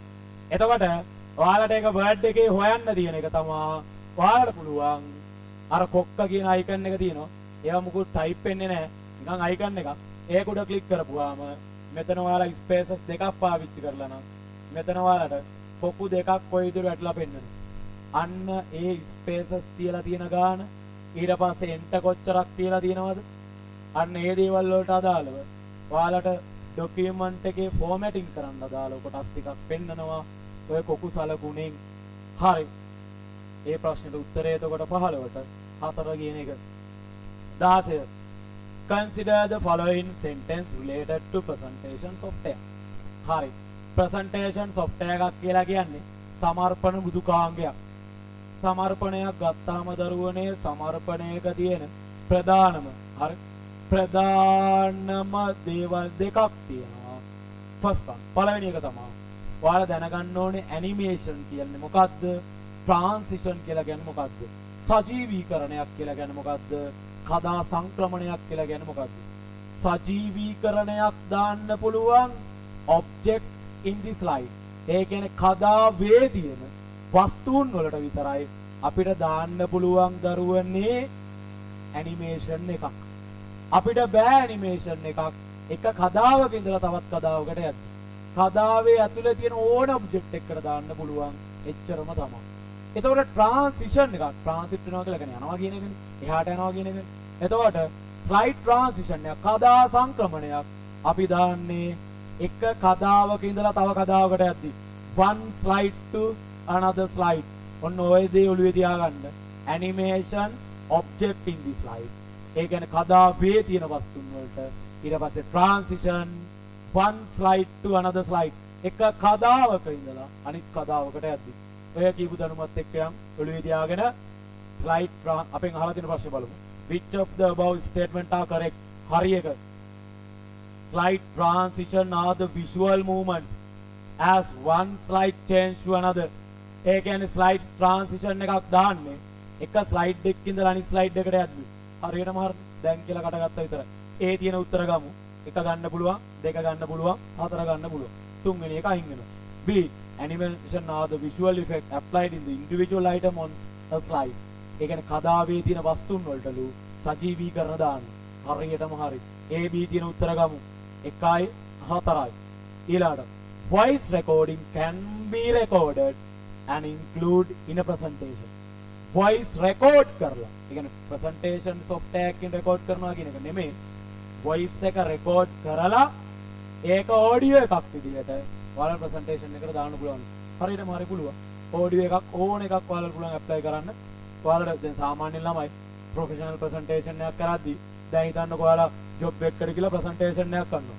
presentation එක කරද්දී යටින් එහෙම දාන්නේ නැහැ සින්දුවක් මා මල දවසට ගම් වටේ තියෙන තාප්ප පුරා ඔය සුදු දෑතින් පාප්ප ගන්න කියලා ඒ වගේ සින්දු එහෙම දාන්නේ නැහැ යටින්. හරිද? එතකොට professional presentation කරද්දී අපි එක එක ශබ්දපත් දරවම මොකුත් දාන්නේ නැහැ. animation එකක් ඒකටත් ඕනට වැඩිය දාන්නේ නැහැ. transition උනත් අපි බලලා තමයි apply කරන්න අවස්ථාව අනුව. එතකොට දාන්න බැරි කමක් නැහැ පුළුවන්. හැබැයි අර ප්‍රොෆෙෂනල් කරද්දී අපි මේ දේවල් ඇප්ලයි කරන්නේ නැහැ. ඒවත් මතක තියාගන්න. හැබැයි මතක තියාගන්න ඔඩියෝස් ඇප්ලයි කරන්න පුළුවන්. වොයිස් රෙකෝඩ් කරලා දාන්න පුළුවන්. ඔයාලට පුළුවන් කෑ ගන්න සද්දයක් හරි ගස්සලා ප්‍රසන්ටේෂන් එක කරලා යටින් දාන්න. කිසිම ගැටලුවක් නැහැ දාන්න පුළුවන්. හැබැයි ඒවල් ප්‍රොෆෙෂනල් නැහැ. හැබැයි පුළුවන්. හරි. ඒ කියන්නේ අපිට කියලා තියෙන පුළුවන් කියන එක. එහෙනම් උත්තරේ හරි. A B C කියන උත්තරය 4 වෙනි එක. හරි. ඊළඟට ඔන්න එනවා පටන් ගන්න Excel.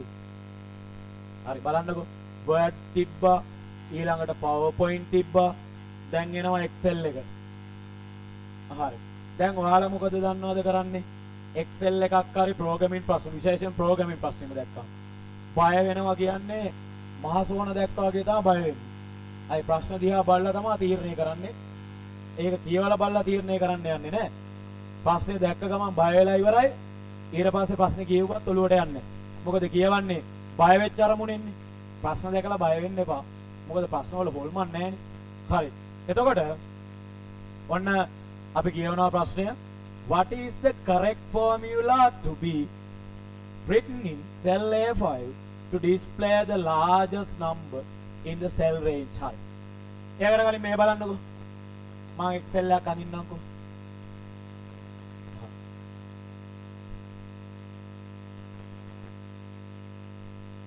මෙන්න මම Excel එකක් අඳගෙන යනවා.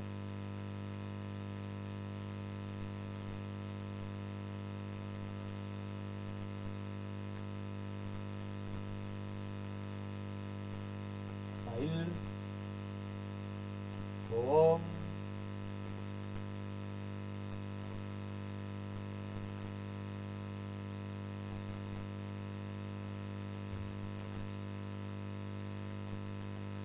මේ මම Excel එක කොටස් එක කියලා දෙන්න හදන්නේ. බලන්න.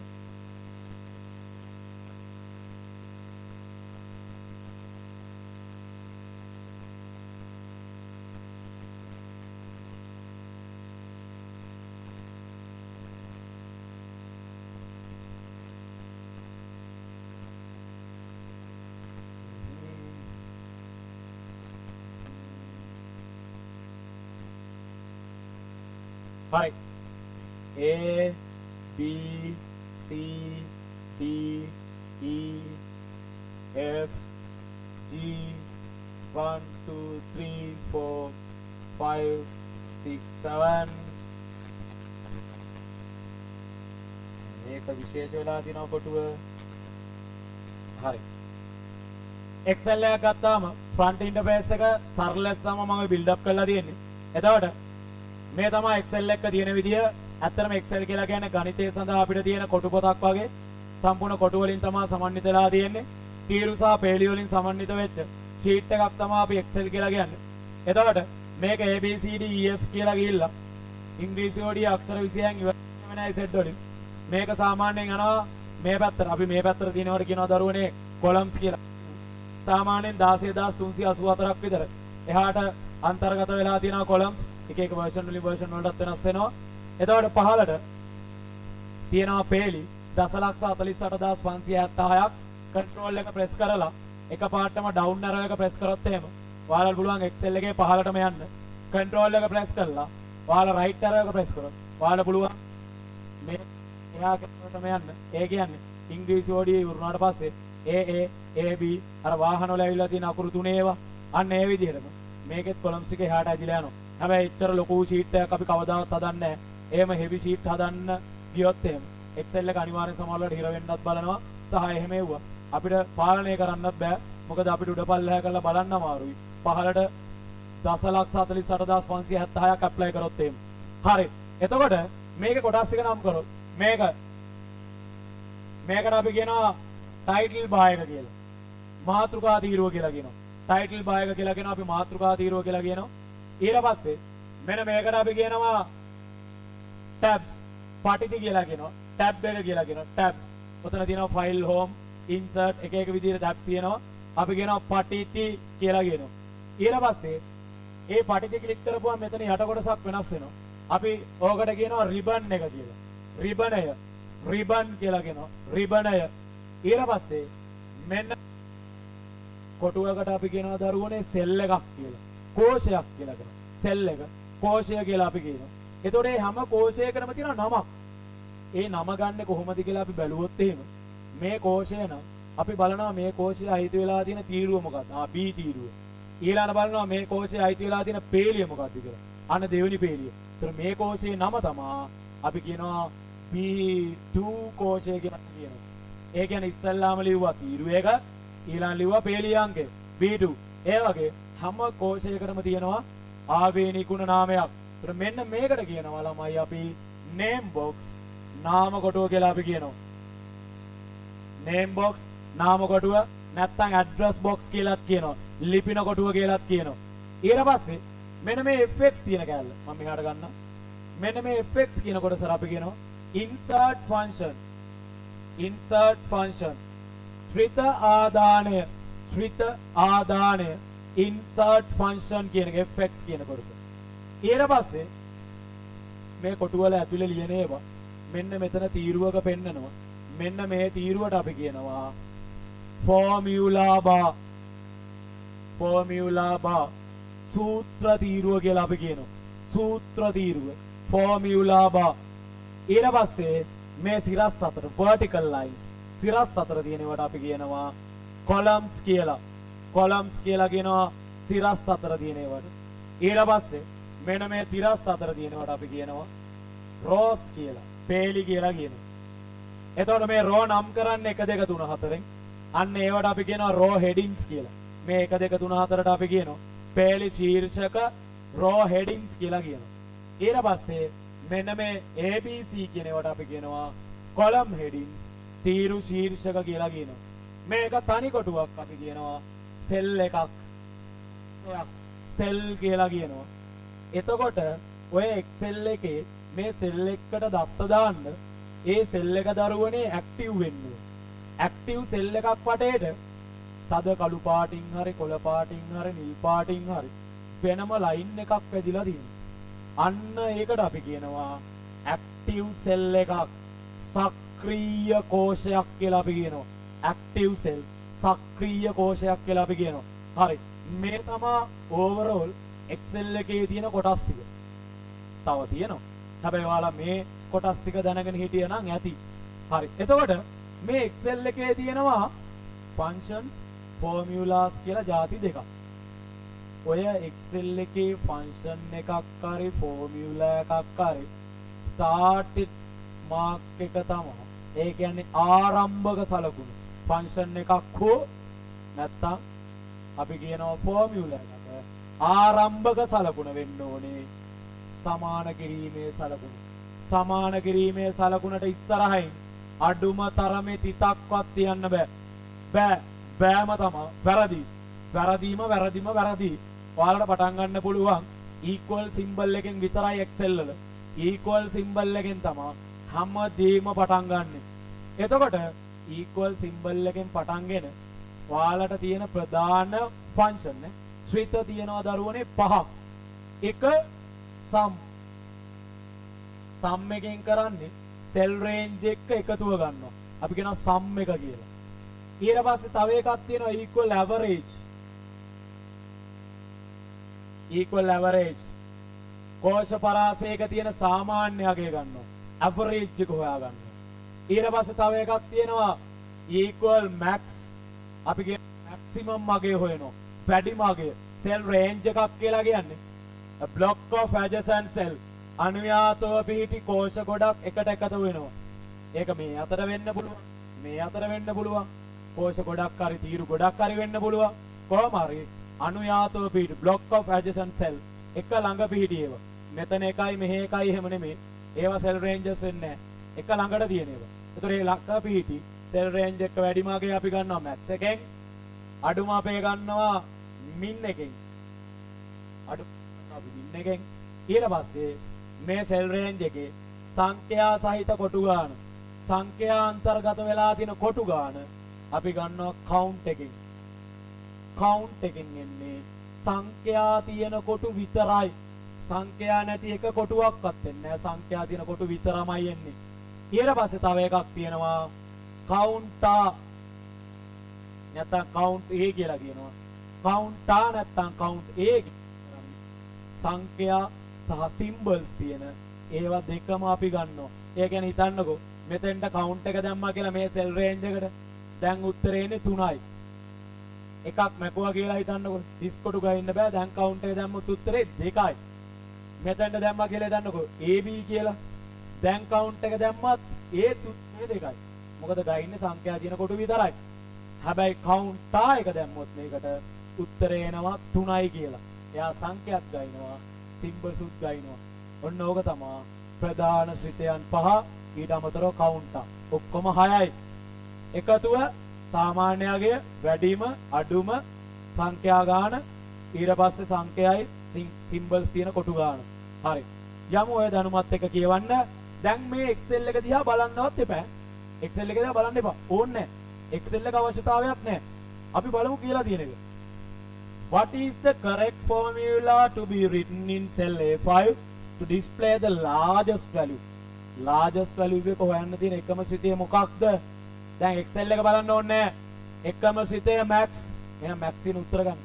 මොනවද max ඉන උත්තර තියෙන්නේ? එකම එකයි. උත්තරේ දෙවෙනි එක. අපිට Excel එකක් දිහා බලන්න ඕනේ නැහැ. එහෙමත් අවශ්‍යතාවයක් ආවොත් තමයි බලන්නේ. දැන් උත්තරේ අපිට ඇවිල්ලා ඉවරයිනේ. largest value එක හොයන්න max එකෙන්. එහෙනම් උත්තරේ ඇවිල්ලා දෙවෙනි එක. 18 What is the formula to be written in cell B5 to display the number of entries? සංඛ්‍යා සහිත කොටු ගාන දන්නවා දැන් Excel එක ඕනේ ඒක හොයන්න මොකෙන්ද කියලා දන්නවා count අන්න උත්තරේ පළවෙනි එක අන්න ගන්නවා අපි count කියන උත්තරය 18ට උත්තරේ එක හරි ඊළඟ එක ලෑසි එකතු කිරීම අඩු කිරීම තියෙන්නේ ඔයාලට උගන්වනවා බෝට් මෑත්ස් කියලා ක්‍රමවේදයක් 1 බෙගු AR කියලා ක්‍රමවේදයක් ඔයාලට උගන්වනවා ගණන් වලට ඒකම තමයි මේකේ ඇප්ලයි කරන්න තියෙන්නේ හරි 19 වෙනි ප්‍රශ්නය දෙක මෙහෙම තියෙන අමුතු සලකුණක් 5 ධන 16 මේ සලකුණෙන් කියන්නේ පවර් එක බලය පවර් බලය එන්නේ පළවෙනි සංඛ්‍යාවේ උඩට එතකොට මේක එන්නේ 2 to the power 5 දෙකේ පස්වෙනි බලය කියලා දෙකේ පස්වෙනි බලය ධන 16 සුළු කරන්න එහෙම නෑ 5යි 16 එකතු කරලා 21යි දෙකේ 21 වෙනි බලය එළි වෙනකම් හදන්නනවා පේපර් එක අනිවාර්යෙන්ම ඒ නිසා කිරීම මෙහෙම කරන්නේ නෑ හරිද මම දන්නවා සමහර කට්ටිය වම සුළු කිරීමුත් කරනවා හරිද ඒ තරම් ගණිතඥයෝ ඉන්නවා ඒ නිසා එහෙම නෙමෙයි සුළු කරන්නේ ඉස්සල්ලාම් පවර් එක ගත්තා පස්සේ ඇඩිෂන් හරි දෙකේ පස්වෙනි බලය 4 8 16 32 දෙකේ පස්වෙනි බලය කියලා ගන්න ආයෙම නෙමෙයි දෙකේව පහක් ගුණ කරන්න තියෙන්නේ දෙකේව පහක් ගුණ වෙනවා 2 වරක් 2 4යි 4 වරක් 2 8යි 8 වරක් 2 16යි 16 වරක් 2 32යි 16 උත්තරය 48යි ඔන්න උත්තරේ එනවා 48යි කියලා උත්තරය 19ට 4 හරි මාක් කරගන්න 20 වෙනි ප්‍රශ්නේ ඊළඟ සතිය අපිට ආරම්භ කරන්න තියෙන්නේ 20 කියලා මතක තියාගන්න මම ඔන්ලයින් එකට ඇවිල්ලා අහනවා කොහෙන්ද අපි නැවතුනේ කියලා රවුමක් දාගන්න 20න් ඔන්න අපි ප්‍රශ්න 19ක් අතර මම කිව්වා කතා කරද්දි එකක්වත් අතාරින්න නැතුව හැම කොටසක්ම කියලා දීලා තමයි යන්නේ ඒතර දවසට පේපර් එකක් කරන ස්පීඩ් එකකින් කියලා මම අස්සෙක් දුවනවා වගේ යන්නේ හැබැයි ටික දවසක් ගිහපුවාම ඒ කියන්නේ දැන් හැමදාම එකම තියරි එකයි රිපීට් කරන්න ඕනේ නැහැනේ. මුල පේපර් දෙකේ තුනේ කියපුවාම ළමයි ඒවම තමයි 3 වෙනි 4 5 වෙනි පේපර් වල රිපීට් වෙන්නේ. එතකොට මං චුට්ටක් ඔයාලට නොදැනින්න ස්පීඩ් කරනවා. එතකොට අර මම මුලටම ගිහිල්ලා මේ වගේ කියලා දෙන්න යන්නේ නැහැ. මොකද කියලා දුන්නා ඒවා. හරි. එතකොට ඒත් මම එකට උත්තරේ දෙක දෙකට උත්තරේ මේක කියලා කියන්නේ කොහොමද ප්‍රශ්නේ ආවේ? කොහොමද මේක වෙන්නේ කියලා. ඔය විදිහට ප්‍රශ්න සෑහෙන ප්‍රමාණයක් මේක ඔයාලගේ ඕල් ලෙවල් එක්සෑම් එක ඉවර වෙනකම්ම අපි කතා කරනවා පේපර් ක්ලාස් එක හැමදාම බදාදා 7:00 ඉඳලා 9:00 වෙනකන් තියෙනවා. පැය දෙකක් තාරික දවසක් ගිහපුවාම මාස දෙකක් විතර ගිහපුවාම ටයිම් පීරියඩ් එක චුට්ටක් වැඩි කරලා සමහරවිට 10:00 වෙනකම් වගේ අපි ටයිම් පීරියඩ් එක වැඩි කරනවා එන්න මාස දෙකකට after 2 months ඒ වගේ වැඩි කරලා අපි අරන් යනවා ක්ලාස් එක. එතකොට ටයිම් පීරියඩ් වැඩි වුණා කියලා ඔයාලගේ පේමන්ට් වලට ප්‍රශ්නයක් වෙන්නේ නැහැ දරුවනේ. ඒක සේම් පේමන්ට්ම තමයි යන්නේ. හරි. ටයිම් එක වැඩි කරන්නේ මම වැඩියෙන් වැඩි කරලා දෙනවා ඔයාලට. ඔයාලා වැඩ කරන්න ඕනේ වැඩිපුර. ඔයාලගේ අනුව තමයි තීරණය වෙන රිසල්ට් එක. මම කොච්චර කෑ ගැහුවා. පැය 3ක් නෙමෙයි මම එළිය වෙනකම් මෙතන කෑ ගැහුවා. ඔයාලා වැඩ කරන්නේ නැත්තම් ඔයාලට රිසල්ට් එක එනවා කියන එක බොරු දෙයක්. මම කොච්චර කෑ ගහලා ඉගෙනුවත් මොනවා කරත් ඔයාලා ගෙදරදී තමන් වල ටික හරියට කරන්න ඕනේ. එතකොට දැන් අදට මෙතෙන් දෙනකම් කරලා තිබ්බේ නැත්තම් ඊළඟ සතියේ ජොයින් වෙද්දී අනිවාර්යයෙන්ම ළමයි 20 ඉඳලවත් ප්‍රශ්න ටික 40ට එනකම් කරලා ජොයින් වෙන්න සහ 2016 පේපර් එකේ ටයිම් දීලා විනාඩි 40ක් කරන්න මට අය කියන්න ඕනේ නැහැ. මම අහන්නෙත් නැහැ. ඔයාලා ඒක කරන්න ඕනේ. ඒකයි මම කිව්වේ. මම කෑ ගහලා මොන දේ කරත් වැඩක් නැහැ දරුවනේ. ඔයාලා ගෙදරින් වැඩ කටයුතු ටික හරියට පැහැදිලිව කරන්න ඕනේ. හරි. පේපර් ක්ලාස් එක ওই විදිහටම තමයි හැමදාම යන්නේ. හැම ප්‍රශ්නයක්ම එකක් නෑර ඔයාලට කියලා දෙනවා. අස්තේක් කර දුවනවා වගේ මම කලින් කිව්වා වගේ දුවන්න යන්නේ නැහැ.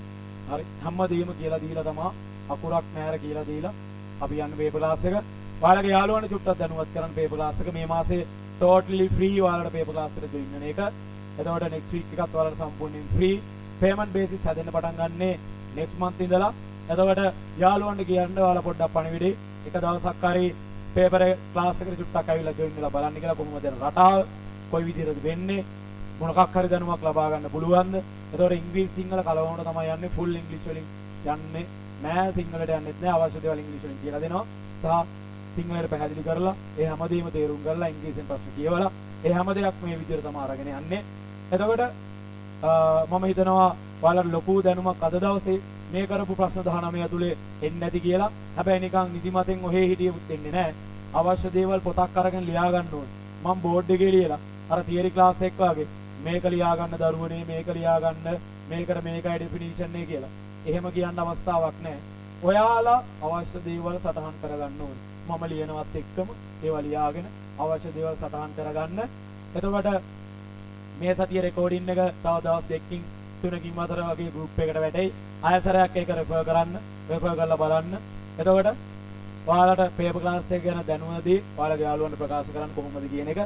එතකොට ඔන්න ආරම්භ වුණා පේපර් ක්ලාස් එක ඔන්ලයින් එක විදිහට ෆිසිකල් පේපර් ක්ලාස් යන ඕන තරම්. එතකොට මේක ඔන්ලයින් එකක් විදිහට පේපර් ක්ලාස් එකක් යනවා. තව ඔන්ලයින් එකක් යනවා. මේක තමයි දෙවෙනිට පටන් ගත්ත ඔන්ලයින් පේපර් ක්ලාස් එක. අනිත් ක්ලාස් එකේ ගිහිල්ලා තියෙන්නේ ගොඩක් දුර. එතකොට ඔයාලට ඔන්න 2015 ඉඳලා මම මේ විදිහටම 2023 වෙනකන් කතා කරනවා පේපර්ස් ටික. මොඩල් පේපර්ස් කතා කරනවා. හැම අවුරුද්දක්ම එකක් නෑර කතා කරලා තමයි ඔයාලට දැනුම ලබා දෙන්නේ. එහෙනම් දරුවනේ වැඩ ටික හොඳට කරන්න. හරියටම ඕලෙවල් එක්සෑම් එකට තව මාස 5ක් කාලයක් තියෙනවා. සති 20ක වගේ කාලයක්. මම මගේ පැත්තෙන් වෙන්න ඕන උපරිම දේ ඔයාලට කරලා දෙනවා. ඔයාලගේ පැත්තෙන් දෙන්න සපෝට් එක සුපිරියටම දෙන්න. එහෙනම් next week වල මේ වගේම සෙෂන් එකකින් හම්බෙමු. 7:00 එහෙනම් දරුවනේ හැමෝටම සුබ රාත්‍රියක්. ආයුබෝවන් හැමෝටම. එහෙනම් ජය වේවා හැමෝටම.